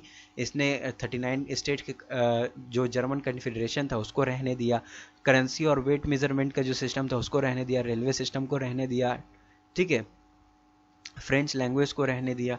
उसके बाद क्या हुआ कि जो ऑटोक्रेटिक लोग थे, जो मोनार्कियल लोग थे, उन लोगों का मानना था कि अब कुछ ऐसा रूल लाया जाए कि जिस वजह से ये जो लोग पेपर में, न्यूज़पेपर में हमारे खिलाफ छाप देते हैं, प्रिंट कर देते हैं, फ्रेंच रिवॉल्यूशन की बातें डालते हैं, जिस वजह से लोगों को पढ़कर नेशनलिज्म का भाव जागता है, उनके खिलाफ कुछ, उनको कंट्रोल करने के लिए, उनको कर्ब करने के लिए कुछ प्लान लाया जाए, कुछ पॉलिसी लाया जाए, कुछ एक ऐसा आइडिया लाया जाए। ठीक है, तो वो आइडिया क्या था? सेंसरशिप का था। उसने सेंसरशिप एम्प्लॉय कर दिया हर जगह, यानी कि जो कोई भी अब न्यूज़पेपर में, मैगजीन में, या अपने सॉन्ग से या अपने ड्रामा से नेशनलिज्म के फीलिंग्स को, नेशनलिटी को दिखाने की कोशिश करता था, उसको डायरेक्ट उठाकर जेल में डाल दिया जाता था, उसको कड़ा से कड़ा सज़ा दिया जाता था। ठीक है, तो ये सब किया गया, जिस वजह से लोग और भड़क गए। मेन जो सबसे एक कह सकते हैं कि सबसे गलत काम जो कर दिया मोनार्कीज ने, ठीक है, नेपोलियन के रिफॉर्म्स को उसने कंट्रोल किया, लेकिन सबसे गलत काम कर दिया इसने प्रेस को सेंसरशिप लॉ के अंदर लाकर सेंसरशिप लॉ ला दिया, जो कि सबसे ख़राब साबित हुआ, जिस वजह से जो नेशनलिस्ट लोग थे, जो नेशनलिज्म को सबसे ऊपर मानते थे, वो लोग ने रिवॉल्यूशन छेड़ दिया, जिसमें उनका मेन मोटो था कि प्रेस को फ्रीडम दी जाए। ठीक है, प्रेस को फ्रीडम दी जाए। उसके बाद आ जाइए रिवॉल्यूशनरीज की बात। तो जब 1815 के टाइम पर जो कंजर्वेटिव्स लोग नेपोलियन को धर के धो दिए थे, एकदम अच्छे से पिटाई कर दिए थे, भगा दिए थे उसको, तो ये सब देखकर जो उस टाइम के नेशनलिस्ट लोग थे, जो लिबरल नेशनलिस्ट थे, वो लोग काफ़ी डर गए। डर की वजह से वो लोग अंडरग्राउंड हो गए, और अंडरग्राउंड होकर उन्होंने सीक्रेट सोसाइटीज़ का फॉर्मेशन किया, जो कि रिवॉल्यूशनरीज को ट्रेंड करती थी कि ताकि वो लोग रिवॉल्यूशन करे, नेशनलिज्म को आगे फैलाए। जिसमें उन्होंने क्या किया, जिसमें एक बंदे थे इटाली के, गुसिपी मैज़िनी। ठीक है, इनका जो ये बॉर्न हुए, ये जेनोवा में बॉर्न हुए थे 1807 में। जेनोवा, जैसे कि आपको याद होगा कि जेनोवा फ्रांस के साउथ में सेटअप किया गया स्टेट था। ठीक है, तो वहाँ ये 1807 में पैदा हुए थे गुसिपी मैज़िनी। इन्होंने 24 साल की उम्र में लिगुरिया में एक रिवॉल्यूशन छेड़ा था इस मोनार्कियल रूल के अगेंस्ट, जिसकी वजह से इनको पकड़कर जेल में डाल दिया गया था। उसके बाद इन्होंने क्या किया कि 2 सीक्रेट सोसाइटीज़ का गठन किया, फॉर्म किया, एक यंग इटली और एक यंग यूरोप। और दोनों ही जगह के लोग जो थे, उनका सिर्फ एक ही एम था कि इस ऑटोक्रेटिक मोनार्की को ख़त्म किया जाए, यहाँ से इस राजा रजवाड़े के सिस्टम को हटाया जाए और एक कॉन्स्टिट्यूशन वाला सिस्टम लाया जाए, पार्लियामेंट वाला सिस्टम लाया जाए, जहाँ पर हम अपने लोग को इलेक्ट कर सकें, अपना रिप्रेजेंटेटिव भेज सकें, जो हमारे लिए एक लॉ रखे। ऐसा नहीं कि अमीर के लिए अलग लॉ रखे, हमारे लिए अलग लॉ रखे। ठीक है, तो जब जो हमारे गुसिपी मैज़िनी है, वो इतना करने लगे कि हर लोगों को उकसाने लगे रिवॉल्यूशन के लिए, सीक्रेट सोसाइटीज़ का फॉर्मेशन करने लगे, तो ये सब देखकर जो मेटरनिक था, जो आपको जैसा याद होगा कि जो ट्रीटी ऑफ वेना हुआ था, तो उसमें जो ये मेटरनिक था, यही उस मीटिंग को बुलाया था। तो ये जो मेटरनिक था, उसने कहा कि ये जो गुसिपी मैज़िनी है, ये हमारा सबसे बड़ा दुश्मन है। ठीक है, हमारे कानून को तोड़ने वाला यही सबसे बड़ा दुश्मन है। ठीक है, तो अब आ जाते हैं एज ऑफ रिवॉल्यूशन पर, जो कि हमारा थर्ड टॉपिक है, जो कि 1830 से 1848 तक तो as conservative regimes tried to consolidate their power, liberalism and nationalism began to be increasingly associated with revolution in many regions of Europe, such as the Italian and German states, the provinces of the Ottoman Empire, Ireland, Poland. तो क्या हुआ कि जैसे जैसे जो conservative government थी, उसने जैसे जैसे अपने पावर को कंसोलिडेट करना शुरू किया, वैसे वैसे जो लिबरलिज्म और नेशनलिज्म था वो फैलते गया, रिवॉल्यूशन होते गए। इटालियन स्टेट्स में, जर्मन स्टेट्स में, ऑटोमन एम्पायर, आयरलैंड, पोलैंड, इन सब जगह रिवॉल्यूशन होते गए और लिबरलिज्म और नेशनलिज्म फैलता गया। These revolutions were led by the liberal nationalists belonging to the educated middle class elite, among whom were professors, school teachers, clerks and members of the commercial middle classes. जिसको lead कर रहे थे, जिस revolution को lead कर रहे थे, वो लोग थे लिबरल नेशनलिस्ट लोग, जो कि इससे पहले आप लोगों ने टॉपिक 2 में पढ़ा। ठीक है, तो ये लोग लीड कर रहे थे। तो इसमें कौन कौन थे? तो एजुकेटेड मिडिल क्लास के लोग थे, प्रोफेसर लोग, स्कूल टीचर लोग, क्लर्क लोग। ठीक है, तो जो पहला अपहीवल था, जो पहला रिवॉल्यूशन था, वो हुआ फ्रांस में 1830 में। उसमें क्या हुआ कि जो बार्बन किंग, जैसा कि आपको याद है 1815 के बाद बार्बन किंग को रीस्टोर किया गया था पावर में, तो अब उसको हटा दिया गया। उसको हटाकर लुई फिलिप को लाया गया ऐसा नहीं कि मोनार्की ख़त्म किया, मोनार्की लाया है लेकिन इस बार कॉन्स्टिट्यूशनल मोनार्की लाया गया, ठीक है। और लुई फिलिप को उसका राजा बनाया गया, ठीक है, पावर में कर दिया गया। तो मेटरनिक ने फिर से कहा कि अब फ्रांस में जब लहर उठ गई है तो पूरे यूरोप में भी लहर उठेगी। उसने ये जो बोला, when France is the rest of Europe catches cold, इसका ये मतलब है कि जब फ्रांस में कुछ भी होता है तो उसकी पूरी लहर पूरे यूरोप में उठ जाती है। तो वैसा ही हुआ कि जो जुलाई रिवॉल्यूशन हुआ, यानी कि जुलाई में जो फ्रांस में रिवॉल्यूशन हुआ 1830 के टाइम पे, उस वजह से जो ब्रसल्स के लोग थे जो कि बेल्जियम को अलग कराना चाहते थे नीदरलैंड से, उन लोगों को और मिल गया एक, होता है ना, एक सहारा मिल गया, एक उम्मीद मिल गई, ठीक है। और फाइनली उन्होंने बेल्जियम को नीदरलैंड से अलग कर दिया।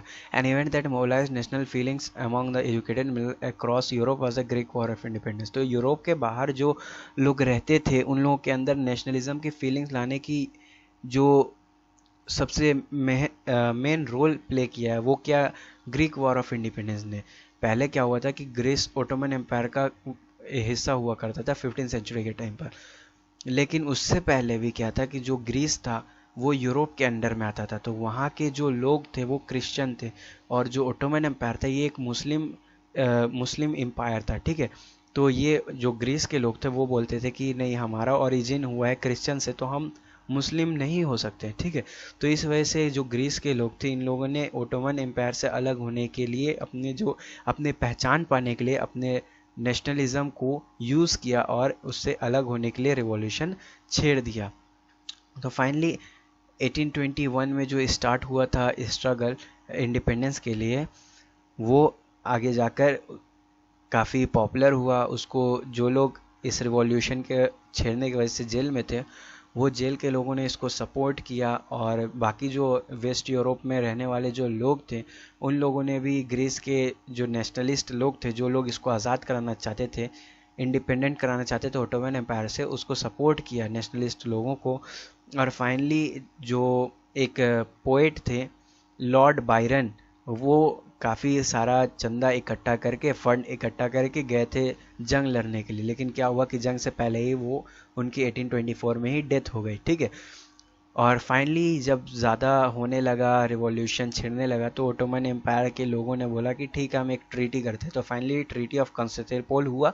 जब ट्रीटी ऑफ कॉन्स्टेंटिनोपल हुआ 1832 में, तो उसके बाद से ग्रीस को ओटोमन एम्पायर से आज़ाद कर दिया गया, एक इंडिपेंडेंट नेशन के तौर पर ग्रीस आ गया, ठीक है। तो अभी स्टार्ट करते हैं टॉपिक 3.1 जो कि the romantic imagination and national feeling. तो रोमांटिक इमेजिनेशन कहने का मतलब वो लव स्टोरी वाला रोमांटिक नहीं, कल्चर और आर्ट के थ्रू नेशनलिज्म को इमर्ज करना हम रोमांटिक इमेजिनेशन कहते हैं, ठीक है। The development of nationalism did not come about only through wars and territorial expansions. Culture played an important role in creating the idea of the nation. Art and poetry, stories and music help express and shape nationalist feeling. तो क्या है कि ऐसा नहीं है कि सिर्फ war से और टेरिटरी बढ़ाने से ही नेशनलिज्म की फीलिंग लोगों के अंदर आई, ऐसा नहीं है।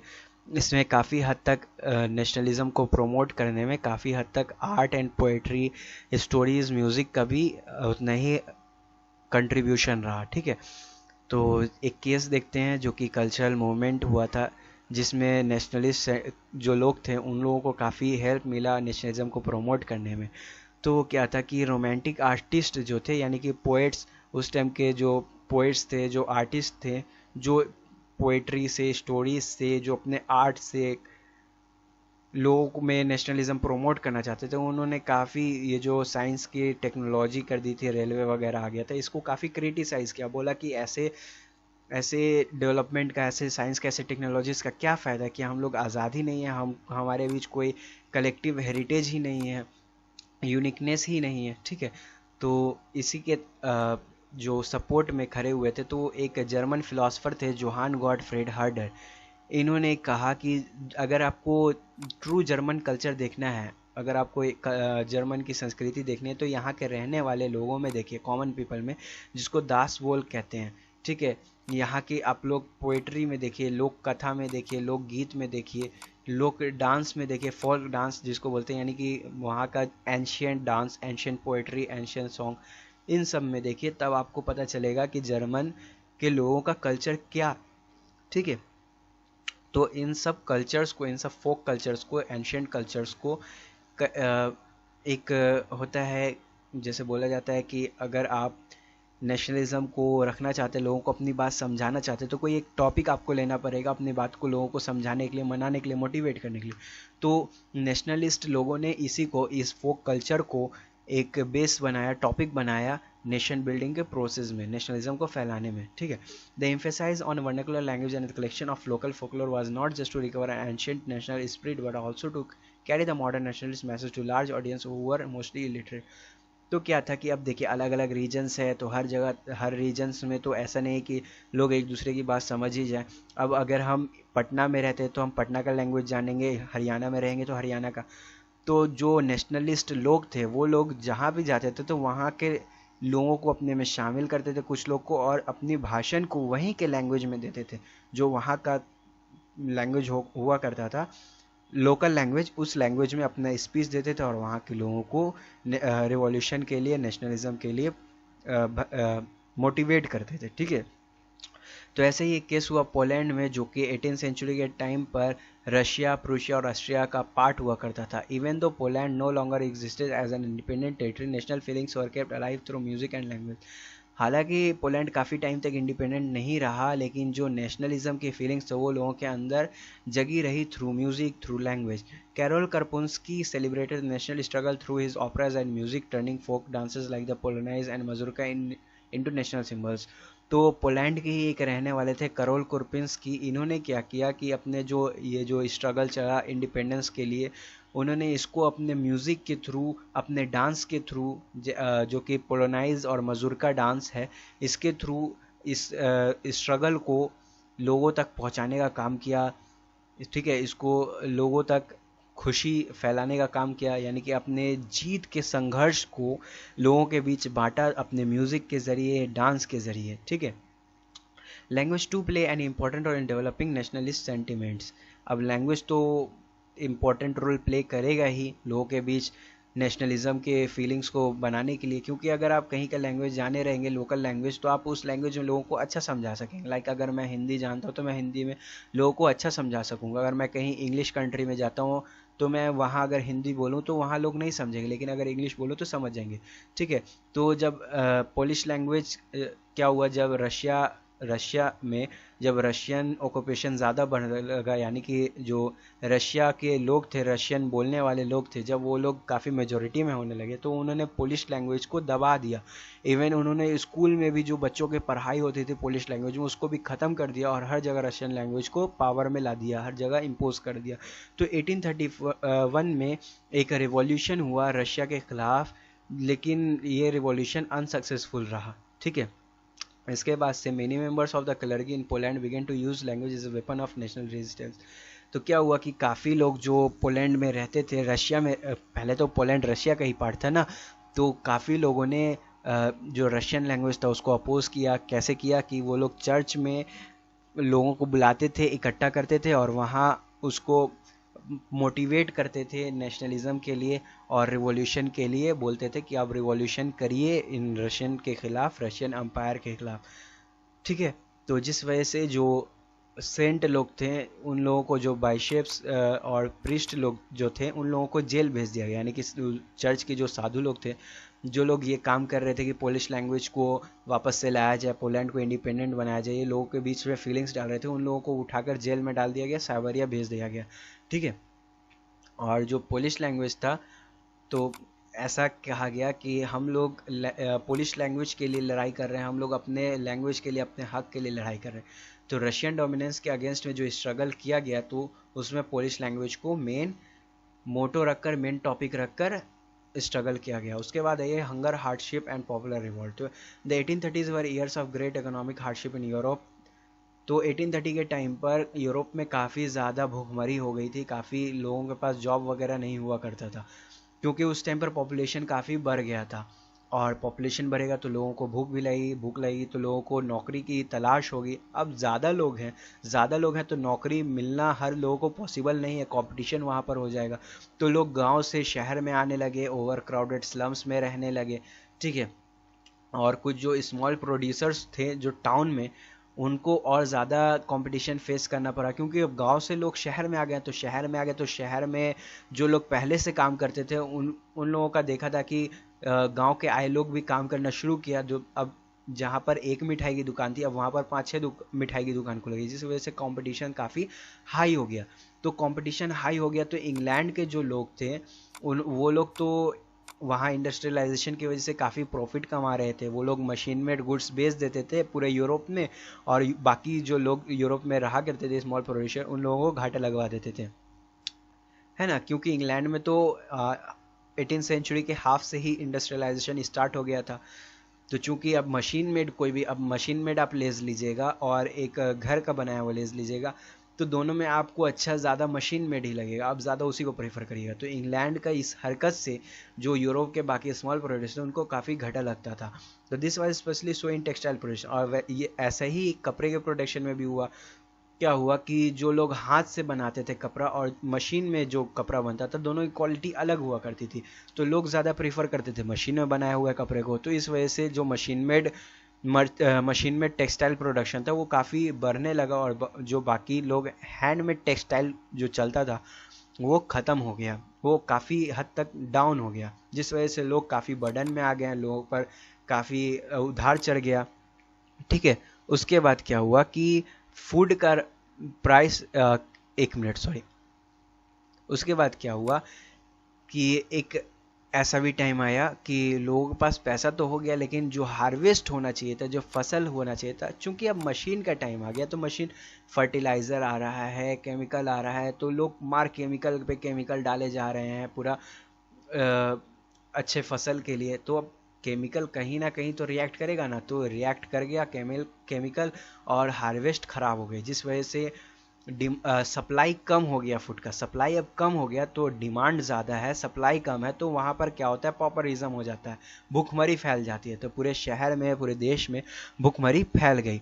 तो the year 1848 was one such year. Food shortage and widespread unemployment brought the population of Paris out on the roads. Barricades were erected and Louis Philippe was forced to flee. तो जो Louis Philippe को लाया गया था 1830 के बाद power में, जो कॉन्स्टिट्यूशनल मोनार्की सेटअप हुआ था, तो क्या हुआ कि अब उसको भागना पड़ा, क्योंकि 1848 के टाइम पर जो इतना अनएम्प्लॉयमेंट हो गया था पॉपुलेशन बढ़ने के वजह से, और फूड का शॉर्टेज भी हो गया, तो अब सारा जिम्मेदार तो राजा को ही ना लोग ठहराएगा कि आपने पॉलिसी सही नहीं रखी, इस वजह से पॉपुलेशन को खाने को नहीं मिल रहा है, बेरोजगारी हो गई। ठीक है, तो इस वजह से लुई फिलिप को भागना पड़ा, लोगों ने इसके खिलाफ अगेंस्ट में रिवॉल्यूशन छेड़ दिया था। तो फाइनली एक नेशनल असेंबली बुलाया गया, जो कि जिसमें जितने भी मेल थे 21 एज के ऊपर, उन सभी को राइट टू वर्क दिया गया। ठीक है, राइट टू वर्क प्रोवाइड किया गया 21 साल से ऊपर के लोगों को, और कहा गया कि national workshop to provide employment work setup, और जो भी एम्प्लॉयमेंट का वर्क है वो नेशनल वर्कशॉप्स करेगी, यानी कि जो नेशन है वो लोगों को वर्क प्रोवाइड करेगी, जैसा मनरेगा में है ना कि लोगों को 100 दिन के लिए काम प्रोवाइड किया जाएगा, वैसे ही यहाँ किया गया कि लोगों को काम प्रोवाइड किया गया। तो अर्लियर इन 1848 के रिवॉल्यूशन से पहले 1845 में जो वेवर्स थे सिलेसिया में, उन्होंने भी कॉन्ट्रैक्टर के अगेंस्ट में एक रिवॉल्ट छेड़ा था। क्यों छेड़ा था? क्योंकि कॉन्ट्रैक्टर क्या करता था, पॉपुलेशन ज़्यादा हो गई थी तो कम दाम पर इन लोगों को रॉ मटेरियल देता था और इनसे फाइनल प्रोडक्ट्स ज़्यादा दाम पर ले लेता था। ठीक है, पेमेंट इन लोगों को कम देता था, यानी काम करवा लेता था और पेमेंट इन लोगों को कम देता था, अपने जो फाइनल प्रोडक्ट आता था उसको हाई प्राइस पर बेचता था मार्केट में। तो ये जो रिवॉल्यूशन हुआ कॉन्ट्रैक्टर के अगेंस्ट, इसका एक विल्हेम वॉल्फ है, इन्होंने अपने एक जर्नल में जिक्र किया कि लगभग 18,000 लोगों के रहने वाले एक गांव में कॉटन का जो वीविंग था, कॉटन का जो काम था, काफ़ी अच्छा चलता था। ठीक है, तो the misery of the worker is extreme, तो वहाँ पर लोगों को काफ़ी ज़्यादा तकलीफ होती थी, क्योंकि अब कंपटीशन ज़्यादा है तो अनएम्प्लॉयमेंट हो गई, लोग काफ़ी डिस्परेट थे जॉब पाने के लिए, जिसका फ़ायदा उठाया कॉन्ट्रैक्टर्स ने उनके पेमेंट्स को कम करके। बोलता था कि अगर पैसा इतना लेना है तो लो, नहीं तो मेरे पास दूसरा आदमी है काम करने के लिए। तो 4 जून को 2 बजे दोपहर में काफ़ी सारे वेवर्स लोग रोड पर उतर आए और सारे जो भी कॉन्ट्रैक्टर्स की बिल्डिंग वगैरह थी उसको तोड़ फोड़ कर दिया और बोला कि या तो हाई वेजेस दो या तो फिर हमें इंडिपेंडेंट करो, यानी कि हम तुम्हारा काम नहीं करेंगे, यहाँ से तुम लोग निकल जाओ। ठीक है, सारा जब तोड़ फोड़ कर दिया तो कॉन्ट्रैक्टर लोग भाग गया बाहर में, और फिर उसके बाद 24 घंटे बाद वो लोग पूरा पुलिस वगैरह को लेकर आया, तो पुलिस ने इन लोगों को जो रिवॉल्यूशन करे तो उन लोगों को मना किया कि रुक जाओ नहीं तो हम गोली मार देंगे। तो ये लोग रुके नहीं, फाइनली उन्होंने गोली उसको मार दिया लोगों को, कुछ 11-11 वेवर्स जो थे उन लोगों को गोली मार दी गई। ठीक है, और ऐसे करके मामला शांत किया गया। उसके बाद आ जाइए टॉपिक 3.3 1848 का रिवॉल्यूशन, जो कि लिबरल्स लोगों का रिवॉल्यूशन था। तो parallel to the revolts of the poor unemployed and starving peasants and workers in many European countries 1848 a revolution led by the educated middle classes was underway. क्योंकि एक तरफ तो पुअर अनएम्प्लॉयड लोगों का रिवॉल्यूशन चल ही रहा था, तो दूसरी तरफ एजुकेटेड मिडिल क्लास लोग भी अपना रिवॉल्यूशन चला रहे थे। Events of February 1848 in France had brought about the abdication of the monarch and republic based on universal male suffrage had been proclaimed। तो क्या था कि जो फ्रांस के लोग थे उन लोगों को सफरेज चाहिए था।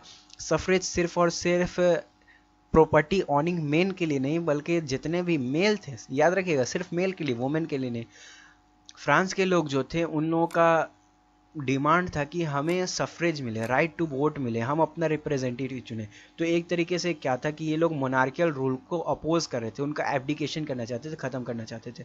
इन other parts of Europe where independent nation states did not yet exist such as Germany, Italy, Poland, the Austro-Hungarian empire, men and women of the liberal middle classes combined their demands for constitution with national unification.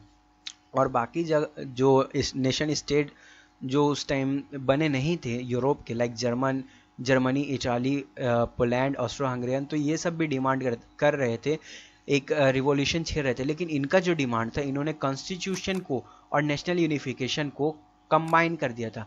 ये लोग national unification तो चाहते ही थे कि हमारा nation formation हो, एक राष्ट्र बने, इसके साथ साथ वो चाहते थे कि हमारा कुछ कॉन्स्टिट्यूशन भी हो, कुछ संविधान भी हो, जिसके तहत हम लोगों को कुछ राइट्स मिले। तो they took advantage of the growing popular unrest to push their demands for creation of nation state of parliamentary principle, freedom of press and freedom of association. तो उन लोगों ने इतना रिवॉल्यूशन को देखते हुए अपने मांग को और बढ़ा दिया। कॉन्स्टिट्यूशन के साथ साथ उन्होंने प्रेस की फ्रीडम और एसोसिएशन की फ्रीडम, यानी कि ग्रुप बनाना, लोग ने क्या किया कि अब ग्रुप बनाना शुरू कर दिया। कुछ लोग ग्रुप बना लेते थे अपना political party, like political party आप इसको बोल सकते हैं, ठीक है, पॉलिटिकल एसोसिएशन। लोगों ने पॉलिटिकल पार्टी बनाना शुरू कर दिया, प्रेस का फ्रीडम, ठीक है, मौके का फायदा उठाया। In German regions large number of political association whose members were middle class professional businessman and prosperous artisans came together in the city of Frankfurt and decided to vote for all German national assembly. तो इन लोगों ने क्या किया, जो middle class के लोग थे, Germany के जो लोग थे, जो इतना काम उत्पाद मचा रहे थे, बढ़ते हुए रेवोल्यूशन को देखकर अपना डिमांड बढ़ा दिया था, कॉन्स्टिट्यूशन, प्रेस एसोसिएशन की मांग की थी। तो इन लोगों ने क्या किया कि नेशनल असेंबली फॉर्मेशन करने का डिमांड रखा, ठीक है। और on 18 May 1848 1831 elected representative march in a festive.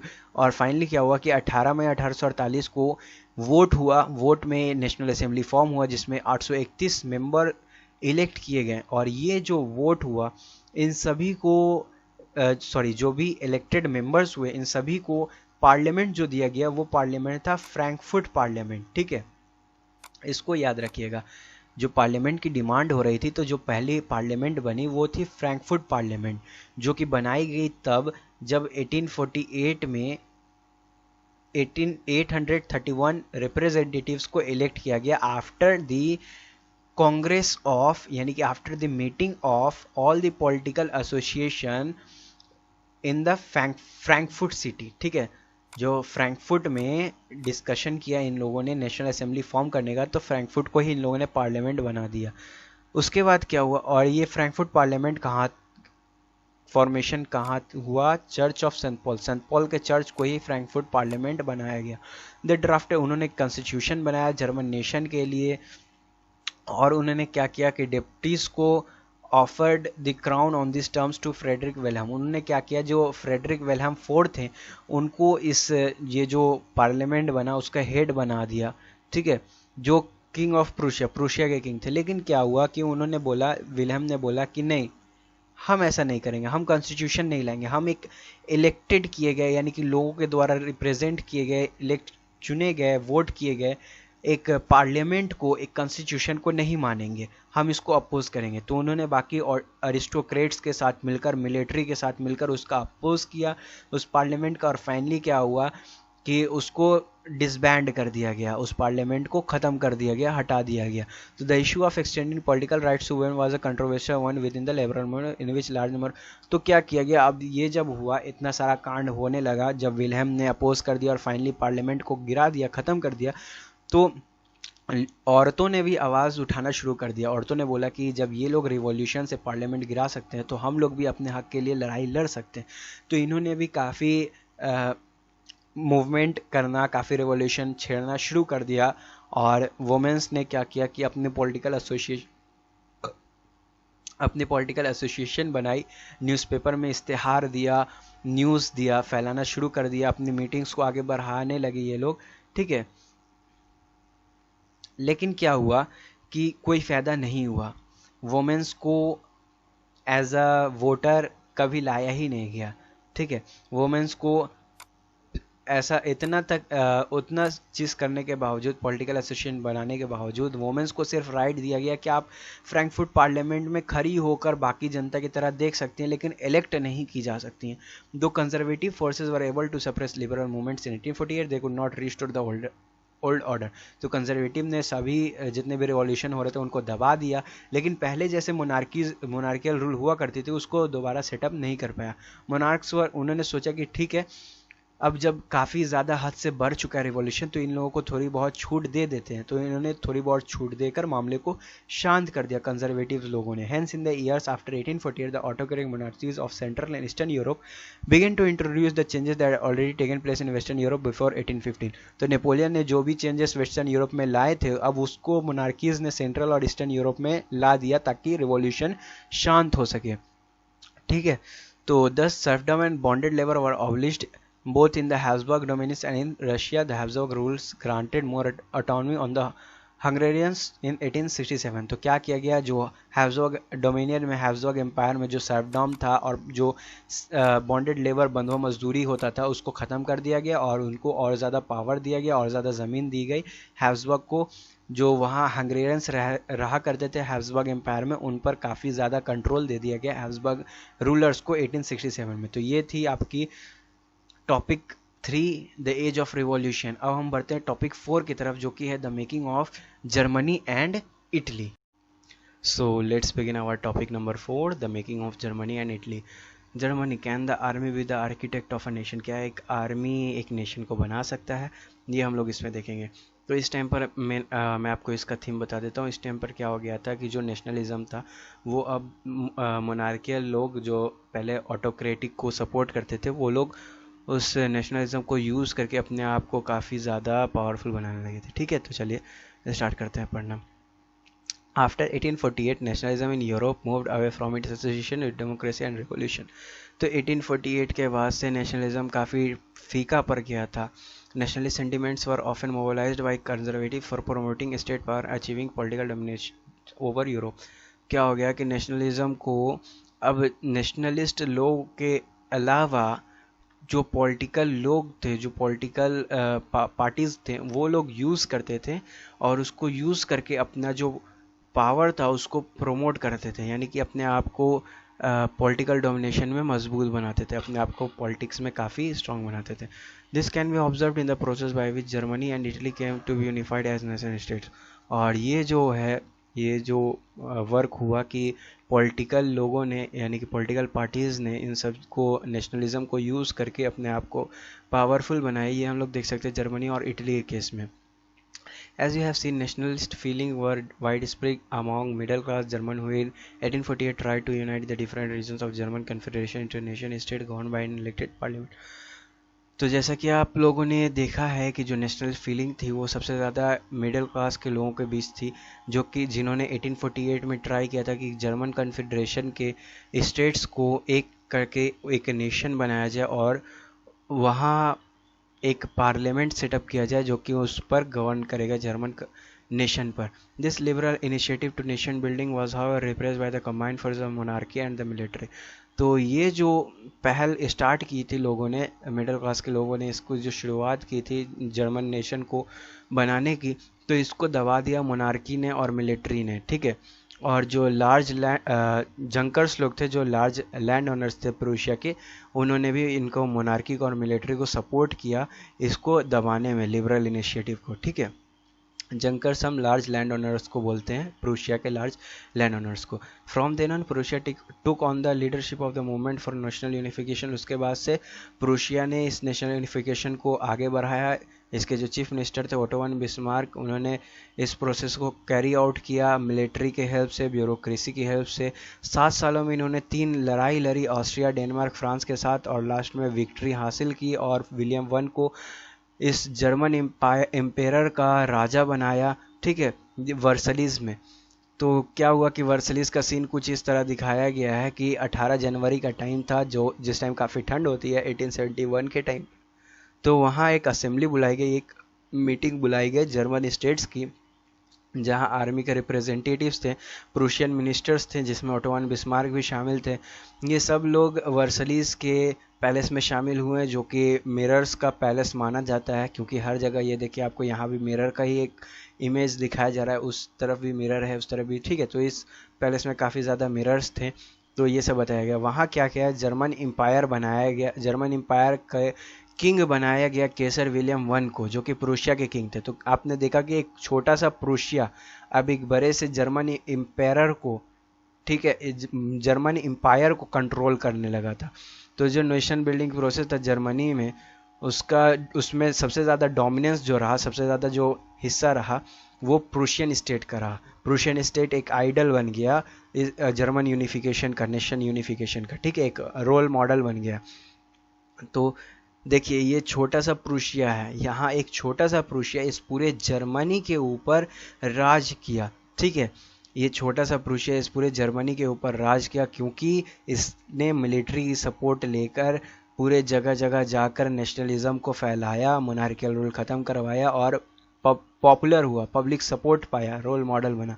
तो अब देखते हैं, हमने देख लिया जर्मन कैसे यूनिफाइड हुआ, unification of Germany. Auto von Bismarck ने ब्यूरोक्रेट्स के मदद से, मिलिट्री की मदद से 7 साल में 3 लड़ाइयाँ लड़कर, हर जगह जंग जीत कर यूनिफाइड किया जर्मनी को। ये था यूनिफिकेशन ऑफ जर्मनी। अब इटली का देखते हैं, ठीक है, इटली का यूनिफिकेशन। जर्मनी की तरह इटली की भी काफ़ी लंबी हिस्ट्री रही है। ये भी पहले काफ़ी स्टेट्स में बटा हुआ था, ठीक है, हैब्सबर्ग एम्पायर में बटा हुआ था। तो क्या हुआ, during the middle of the 19th century were divided into 7 states. 19th century के मिड के टाइम पर, यानी कि 1850 के आसपास में, इटली 7 स्टेट्स में बटा हुआ था, जिसमें से सिर्फ एक पर ही इटालियन प्रिंस का, यानी कि इटली के राजा का राज चलता था, ठीक है। नॉर्थ का जो पार्ट था वो हैब्सबर्ग एम्पायर के अंदर हुआ करता था, जो कि पोप लोग जहाँ राज करते थे, और साउथ का जो पार्ट था वहाँ स्पेन के किंग्स जो थे, बार्बन किंग, उनका राज हुआ करता था। इटालियन लैंग्वेज भी उस टाइम कोई कॉमन लैंग्वेज नहीं था, हर जगह का अपना अपना लैंग्वेज हुआ करता था। तो 1830 के टाइम पर गुसेपे मैज़ीनी ने इटली को यूनिफाई करने के लिए, एक करने के लिए इटली को, उन्होंने यंग इटली का फाउंडेशन किया। जैसा मैंने आपको बताया था रिवॉल्यूशनरीज में, जब हम लोग टॉपिक 2.4 पढ़ा था, तो उसमें हमने देखा था गुसेपे मैज़ीनी ने यंग इटली का फॉर्मेशन किया था। तो यंग इटली का फॉर्मेशन इन्होंने इटली को रिपब्लिक बनाने में, यूनाइट करने में के लिए ही किया था, सीक्रेट सोसाइटी का फॉर्मेशन, जिसको हम लोग यंग इटली कहते हैं, ठीक है। तो क्या हुआ कि रिवॉल्यूशनरी जो अपराइजिंग हुआ 1831 में, जो गुसेपे मैज़ीनी ने यंग इटली फॉर्मेशन किया था, तो उसके बाद उन्होंने 1831 1848 में जो अपराइजिंग करवाया, ठीक है, जो रिवॉल्यूशन कैरी करवाया गुसेपे मैज़ीनी ने, वो कहीं ना कहीं दबा दिया गया, ठीक है। जिसमें सबसे बड़ा हाथ था दबाने में सर्दिनिया पिडमोंट के राजा विक्टर इमैनुअल II का। तो इन्होंने क्या किया कि उसको दबा दिया, जो गुसेपे मैज़ीनी ने जो रिवॉल्यूशन करवाया उसको दबा दिया, और खुद इसका इटालियन यूनिफिकेशन को का जो प्रोसेस था उसको आगे बढ़ाया और सारा श्रेय अपने आप पर ले लिया। तो ये छोटा सा सर्दिनिया पिडमोंट का जो रीजन है, ये सर्दिनिया पिडमोंट का रीजन, इसने पूरे इटाली के ऊपर रूल किया, क्योंकि इसने नेशनल यूनिफिकेशन का प्रोसेस आगे बढ़ाया। यहाँ के जो चीफ मिनिस्टर थे कैवर, ठीक है, ये आप याद रखिएगा कैवर को, ठीक है, कैवर इटली के हैं और ओटो वन बिस्मार्क जर्मन के, तो वहाँ ओटो वन बिस्मार्क ने आगे बढ़ाया था प्रोसेस को यूनिफिकेशन का, यहाँ चीफ मिनिस्टर केवर ने बढ़ाया। तो चीफ मिनिस्टर केवर ने ब्यूरोक्रेट्स की मदद से, मिलिट्री की मदद से नेशनल यूनिफिकेशन के प्रोसेस को आगे बढ़ाया। Like many other wealthy and educated members of the Italian elite he spoke French much better than Hitler. तो जो केवर थे उनको फ्रेंच बोलना अच्छे से आता था। तो फ्रेंच बोलना जब अच्छे से आता था तो कॉमन लैंग्वेज हर जगह ये यूज़ होता था। फ्रेंच तो लोकल लैंग्वेज था, तो लोकल लैंग्वेज जब इनको अच्छे से आता था तो लोगों को मोटिवेट करने में काफ़ी इनको हेल्प मिला। ठीक है, इन्होंने काफ़ी लोगों को मोटिवेट किया। Apart from regular troops a large number of armed volunteers under the leadership of Giuseppe Garibaldi join the French. तो क्या हुआ कि जब केवर ने ये प्रोसेस स्टार्ट किया नेशनलिज्म का, यूनिफिकेशन करने का इटली का, ठीक है, तो उसने क्या किया, ऑस्ट्रियन फोर्सेस के हेल्प से 1859 में एक जंग छेड़ी। ठीक है, सॉरी, सर्दिनिया पिडमंट ने ऑस्ट्रियन फोर्सेस को हरा दिया था 1859 में, सॉरी थोड़ा यहाँ पर मेरे से गलती हो गया। Through a tactful diplomatic alliance with France engineered by Cavour. तो जब केवर ने फ्रांस के लोगों को अपने तरफ मोटिवेट कर लिया, देखिए सर्दिनिया पिडमोंट एक अलग तरफ है, फ्रांस का लोग अलग तरफ है ना, तो ये ओशन के बीच में है और ये लोग इधर है। तो इसको जब मोटिवेट कर लिया फ्रांस के लोगों को, तो फाइनली जो ऑस्ट्रियन फोर्सेस को, जो पहले तो ये हैब्सबर्ग एम्पायर के अंदर आ रहा था ना, हमारा कहाँ गया, ऑस्ट्रियन हैब्सबर्ग के अंदर आ रहा था हमारा प्रिंसली स्टेट्स इटली का। तो वहाँ के लोगों का दिल जीत लिया केवर ने, फ्रेंच लैंग्वेज बोलकर फ्रांस के लोगों का सपोर्ट पाया और ऑस्ट्रियन फोर्सेस को हरा दिया 1859 में। यहाँ देखिए 1859 में हैब्सबर्ग एम्पायर को हराने के बाद ये ऑस्ट्रिया, ये वाला पार्ट, ठीक है, इसने कनकेयर किया 1859 में, हरा दिया केवर ने। उसके बाद से जब ये देखा बाकी लोगों ने, बाकी लीडर ने, लाइक गुसिपी गैरिबाल्डी ने जब ये देखा कि ऑस्ट्रियन फोर्सेस को हरा दिया केवर ने मिलकर मिलिट्री के साथ, लोकल पीजेंट्स के साथ, तो इसने भी उस रिवॉल्यूशन को ज्वाइन कर लिया। और 1860 में ये लोग सब इटली के साउथ में, यानी कि यहाँ किंगडम ऑफ टू सिसिलीज में चढ़ाई की और यहाँ भी मोनार्कियल रूल को उखाड़ फेंका। ठीक है, उसके बाद इसने क्या किया कि जितने भी स्पेनिश बोलने वाले रूलर थे उन सबको भगा दिया, ठीक है, लोकल पीजेंट्स की हेल्प से। और फाइनली 1861 में विक्टर इमानुएल II को इस यूनाइटेड इटली का राजा बनाया गया। यानी कि इसने सर्दिनिया पिडमोंट के चीफ मिनिस्टर ने इतने बड़े एरिया पर अपने राजा का, विक्टर इमानुएल II का परचम फहराया, नेशनलिज्म को आगे प्रोमोट करके। नेशनलिज्म के आड़ में इसने अपना पॉलिटिकल डोमिनेशन खेल लिया, जैसे वहाँ प्रूशिया के राजा ने किया था। ठीक है, इसने लोकल पीजेंट्स के सपोर्ट से फ्रेंच बोलकर लोकल पीजेंट्स को बहला लिया और बहलाकर हर जगह अपना पॉपुलैरिटी गेन करके रिवॉल्यूशन कर दिया। तो उसके बाद में क्या हुआ कि जो लोकल पीजेंट्स थे, पीजेंट्स तो बेचारे अनपढ़ होते हैं, उन लोगों को काफ़ी नॉलेज नहीं होता, इलिटरेट लोग होते हैं। ठीक है तो अब ये लोग, ये जो साजिश थी इनकी केवर की कि लोगों को फ्रेंच लैंग्वेज बोलकर बहला लिया जाए, फुसला लिया जाए और फुसला कर अपना डोमिनेशन कायम किया जाए पूरे इटालियन पॉपुलेशन के ऊपर, तो ये इन लोगों को समझ में नहीं आई। पीजेंट्स लोगों को, इन लोगों को तो यहाँ तक पता नहीं था कि इटली बोलते हैं किसको। इन लोगों को इटली लगता था लतालिया। उन लोगों का मानना था कि जो विक्टर इमानुएल है उनकी वाइफ का नाम है इटली। वो लोग इटली सही से नहीं बोलते थे, लटालिया लटालिया बोलते थे। ठीक है, तो बेचारे गरीब पीजेंट्स का फ़ायदा उठाकर केवर ने हर जगह रिवॉल्यूशन कैरी आउट कराकर अपना डोमिनेंस बनाया, इटली को यूनिफाई किया। तो ये था यूनिफिकेशन ऑफ इटली का केस। अब हम ब्रिटेन का केस देखते हैं, ब्रिटेन कैसे यूनिफाई हुआ। तो नेशन स्टेट का सबसे बेस्ट एग्जाम्पल माना जाता है ग्रेट ब्रिटेन को। तो in Britain the formation of the nation state was not the result of a sudden अपीवल। ऐसा नहीं है कि जो जैसा हमने देखा इटली में, जर्मन में, कि तुरंत रिवॉल्यूशन हुआ और रिवॉल्यूशन करके यूनिफिकेशन का प्रोसेस कंप्लीट हुआ। तो ऐसा ब्रिटेन में नहीं हुआ। ब्रिटेन में काफ़ी लंबा प्रोसेस चला यूनिफिकेशन का। देयर वाज 18th सेंचुरी से पहले कोई भी ब्रिटिश नेशन नहीं हुआ करता था। वहाँ के लोग काफ़ी इथनिक थे, यानी कि सब अलग सोशल बैकग्राउंड से आए थे, like English, Welsh, Scot, Irish, हर लोग अलग अलग थे। तो जो इंग्लिश जो था उसने अपना डोमिनेंस यहाँ बना लिया इस कॉन्टिनेंट पर, ब्रिटिश आइलैंड पर। ठीक है, कैसे बनाया कि 18 सेंचुरी के टाइम पर उस इंग्लिश लोग जो थे इंडिया में आकर इंडस्ट्रियलाइजेशन को काफ़ी प्रमोट करने लगे थे, यहाँ से काफ़ी पैसा कमाने लगे, वेल्थ कमाने लगे थे, जिस वजह से ये काफ़ी स्ट्रांग बन गए थे। तो इसने अपने इन्फ्लुएंस बाकी अदर नेशंस पर जमा लिया और इंग्लिश पार्लियामेंट का सेटअप किया 1688 में मोनार्कियल रूल को ख़त्म करके, ठीक है। और नेशन स्टेट का फॉर्मेशन कर दिया इसने, जिसमें इंग्लैंड को सेंटर में यानी कि ब्रिटिश नेशन बनाया, जिसमें हेड इंग्लैंड बना अपना। इसने स्कॉटलैंड को दबा दिया एक्ट ऑफ यूनियन लाकर 1707 में। स्कॉटलैंड को बोला कि भाई तुम मेरे में मिल जाओ वरना हम तुम्हारे एम्पायर को, तुम्हारे साम्राज्य को ख़त्म कर देंगे। और ये बोलकर इसने डरा कर एक्ट ऑफ यूनियन पास किया 1707 में, जिसके तहत स्कॉटलैंड भी ग्रेट ब्रिटेन का हिस्सा बना, ठीक है। तो English was able to impose its influence on Scotland. The British Parliament was henceforth dominated by its English Parliament. The growth of British identity meant Scotland's distinct. तो क्या हुआ कि अब इंग्लिश कल्चर बढ़ रहा था, तो यानी कि स्कॉटिश कल्चर का अब कोई वैल्यू नहीं था। स्कॉटलैंड पर तो अपने इन्फ्लुएंस जमा लिया ना इंग्लिश लोगों ने, ठीक है। तो वहाँ उनका जो स्कॉटलैंड में रहने वाले लोग थे उनका कल्चर ख़त्म कर दिया गया। तो जो कैथोलिक क्लैंस थे, जो कैथोलिक के वंश थे, जो कि स्कॉटलैंड के पहाड़ियों पर रहते थे, उन लोगों पर काफ़ी ज़्यादा अत्याचार किया जाने लगा, क्योंकि जो इंग्लिश लोग थे वो कैथोलिक से काफ़ी हेट करते थे, ठीक है। जो कैथोलिक प्रीस्ट लोग हुआ करते थे उनसे काफ़ी हेट करते थे और प्रोटेस्टेंट्स को काफ़ी सपोर्ट किया करते थे। तो इन्होंने क्या किया कि आयरलैंड में, जो आयरलैंड क्या था ना कि बटा हुआ था कैथोलिक और प्रोटेस्टेंट प्रीस्ट लोग के बीच में, साधु लोग के। जैसे हमारा क्या होता है ना कि ईसाइयों में भी, क्रिश्चियन में भी दो तरीके के क्रिश्चियन होते हैं, एक कैथोलिक एक प्रोटेस्टेंट, ठीक है।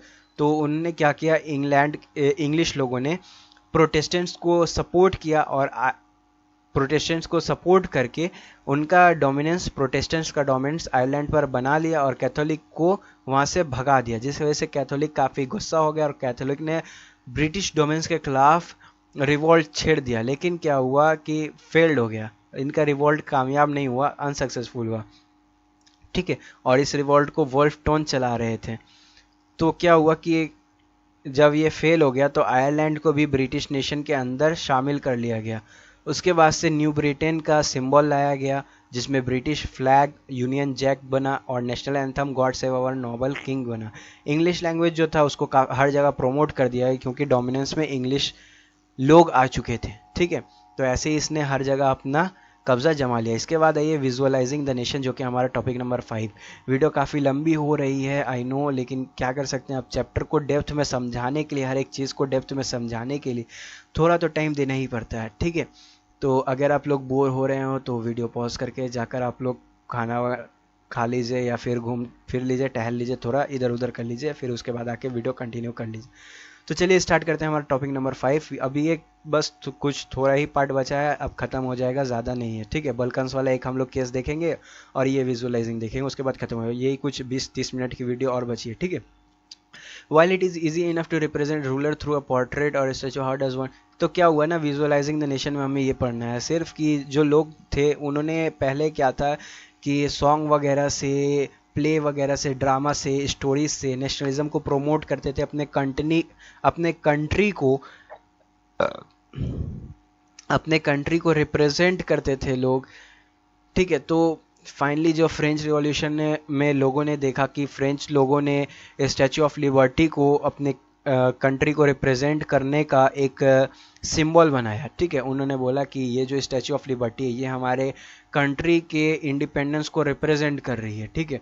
तो वैसे ही बाकी लोगों ने भी किया, बाकी लोगों ने भी एलेगरी बनाना स्टार्ट कर दिया। कुछ लोगों ने स्टैचू बनाए तो कुछ लोगों ने चीज़ों को ही मान लिया कि ये हमारा एलिगरी है, ये हमारे हमारे देश के आज़ादी को, जस्टिस को, रिपब्लिक को रिप्रेजेंट करेगा, ठीक है। तो फीमेल एलिगरी को चूज़ किया गया। ये जो फीमेल एलिगरी थी ये रियल वर्ल्ड में कोई भी ऐसी फीमेल एग्जिस्ट नहीं करती थी, यानी कि बस इमेजिनेशन से उस फीमेल्स को ड्रॉ किया गया था। जिसमें हमारा जो पॉपुलर रहा फ्रांस में फीमेल एलिगरी वो थी क्रिश्चियन मेरिनी।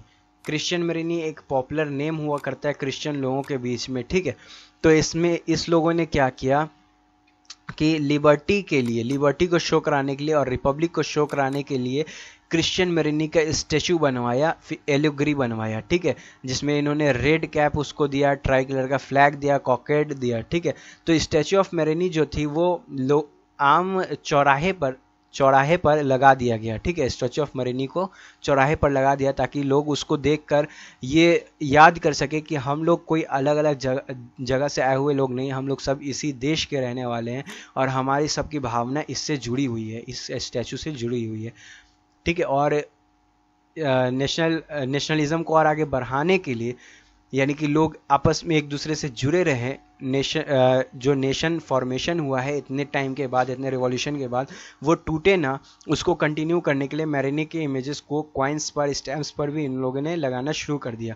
वैसे ही केस जर्मन में भी हुआ। जर्मन में जर्मेनिया को बनाया गया एलेगरी, और उसको, ये जर्मेनिया का फिगर है, ठीक है, और ये हमारा मेरिनी का फिगर है। तो जर्मेनिया को जर्मन का एलेगरी बनाया गया, जिसमें इसको ओकलिफ्स का पहनाया गया क्राउन, और एक इसने क्या हुआ कि ये एक चीज़ याद रखिएगा, ये जो ओकलिफ्स होता है ना, ये ओकलिफ्स हीरोइज्म के लिए दिखाया जाता है, यानी कि शौर्य का प्रतीक होता है, ठीक है।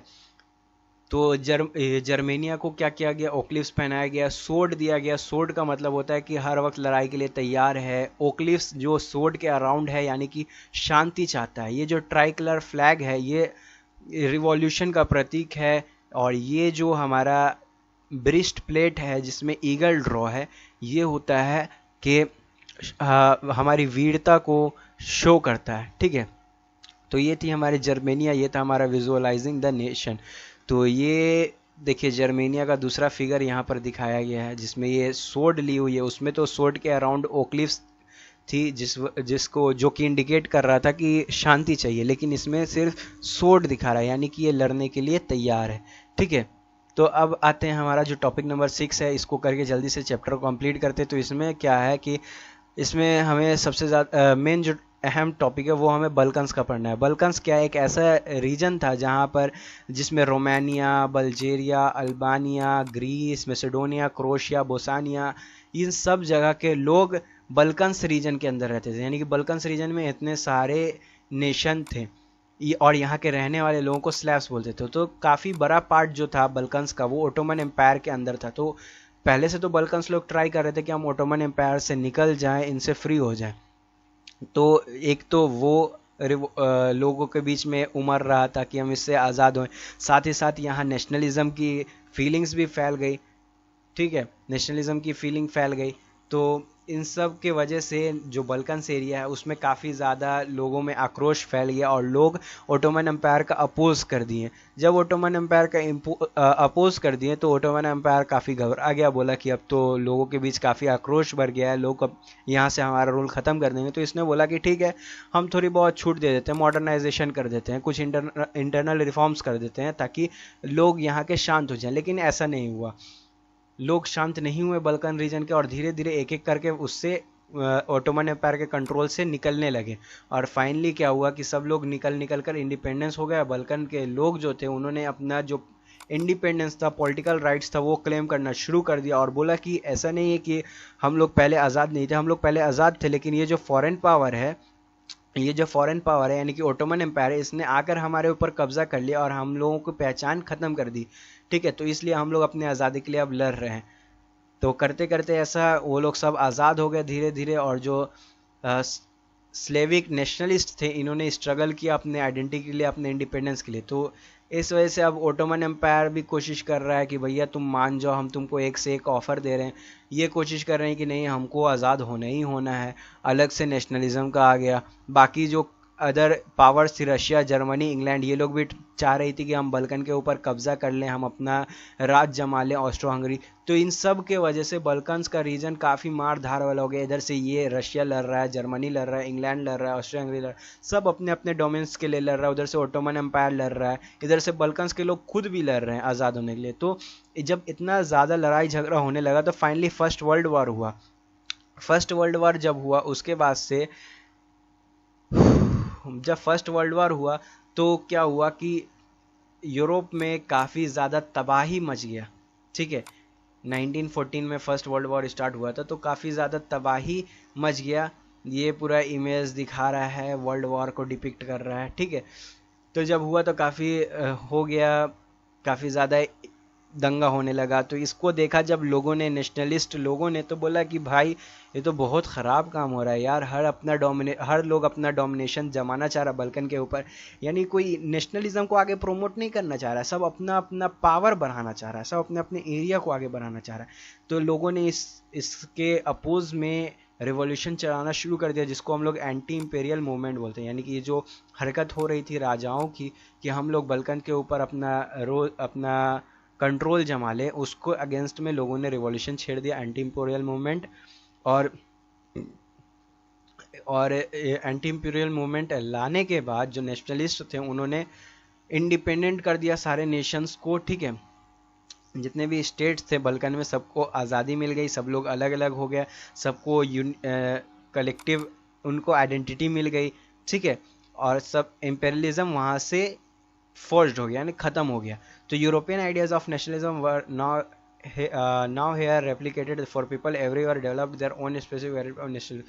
तो जितने भी लोग, जितने भी नेशन इससे बल्कन्स के अंदर से जितने भी स्टेट फ्री हुए, सब ने अपने आप को नेशन घोषित कर दिया और सब ने अपना अपना अलग पहचान, अपनी अलग अलग नेशनल आइडेंटिटी घोषित कर दी। तो इस तरीके से बल्कन का रीजन आज़ाद हुआ फर्स्ट वर्ल्ड वॉर के बाद, ठीक है। तो ये हमारा चैप्टर यहाँ पर कंप्लीट हो गया।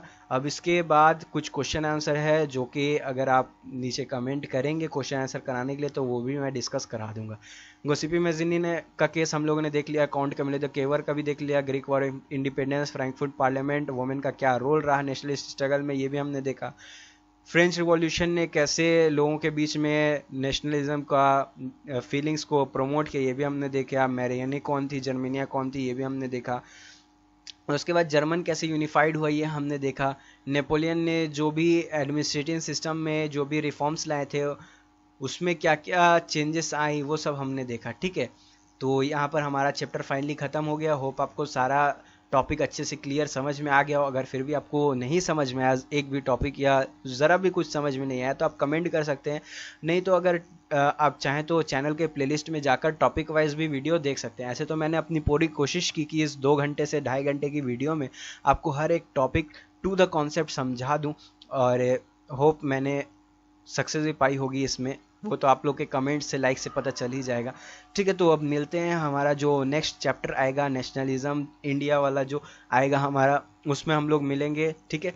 तो तब तक के लिए बने रहें हमारे साथ, सब्सक्राइब कर दें चैनल को अगर नए हैं तो, और वीडियो अगर अच्छी लगी तो लाइक कर दें, और अपने दोस्तों के साथ, अपने साथियों के साथ शेयर कर दें वीडियो को ज़्यादा से ज़्यादा। एम करते हैं कि आप लोग अच्छे खासे रिस्पॉन्स देंगे, क्योंकि ये मेहनत लगती है वीडियो बनाने में, ठीक है ना। 2 घंटा 2.5 घंटा आपको वीडियो बनाने में, हमारा 4-5 घंटा टाइम लगता है। तो होप इतनी तो उम्मीद कर सकते हैं कि आप लोग कम से कम वीडियो को लाइक और शेयर ज़रूर कर देंगे, ठीक है। और पूरा वीडियो को देखिए ताकि आपको टू द कॉन्सेप्ट हर चीज़ समझ में आए। और अगर आप रिवीजन वीडियो चाहते हैं तो उसके लिए आप नीचे कमेंट कर दीजिए, आपको मैं 15 से 20 मिनट की रिवीजन वीडियो प्रोवाइड करा दूंगा, ठीक है। मिलते हैं अब नेक्स्ट वीडियो में, तब तक के लिए टाटा बाय बाय।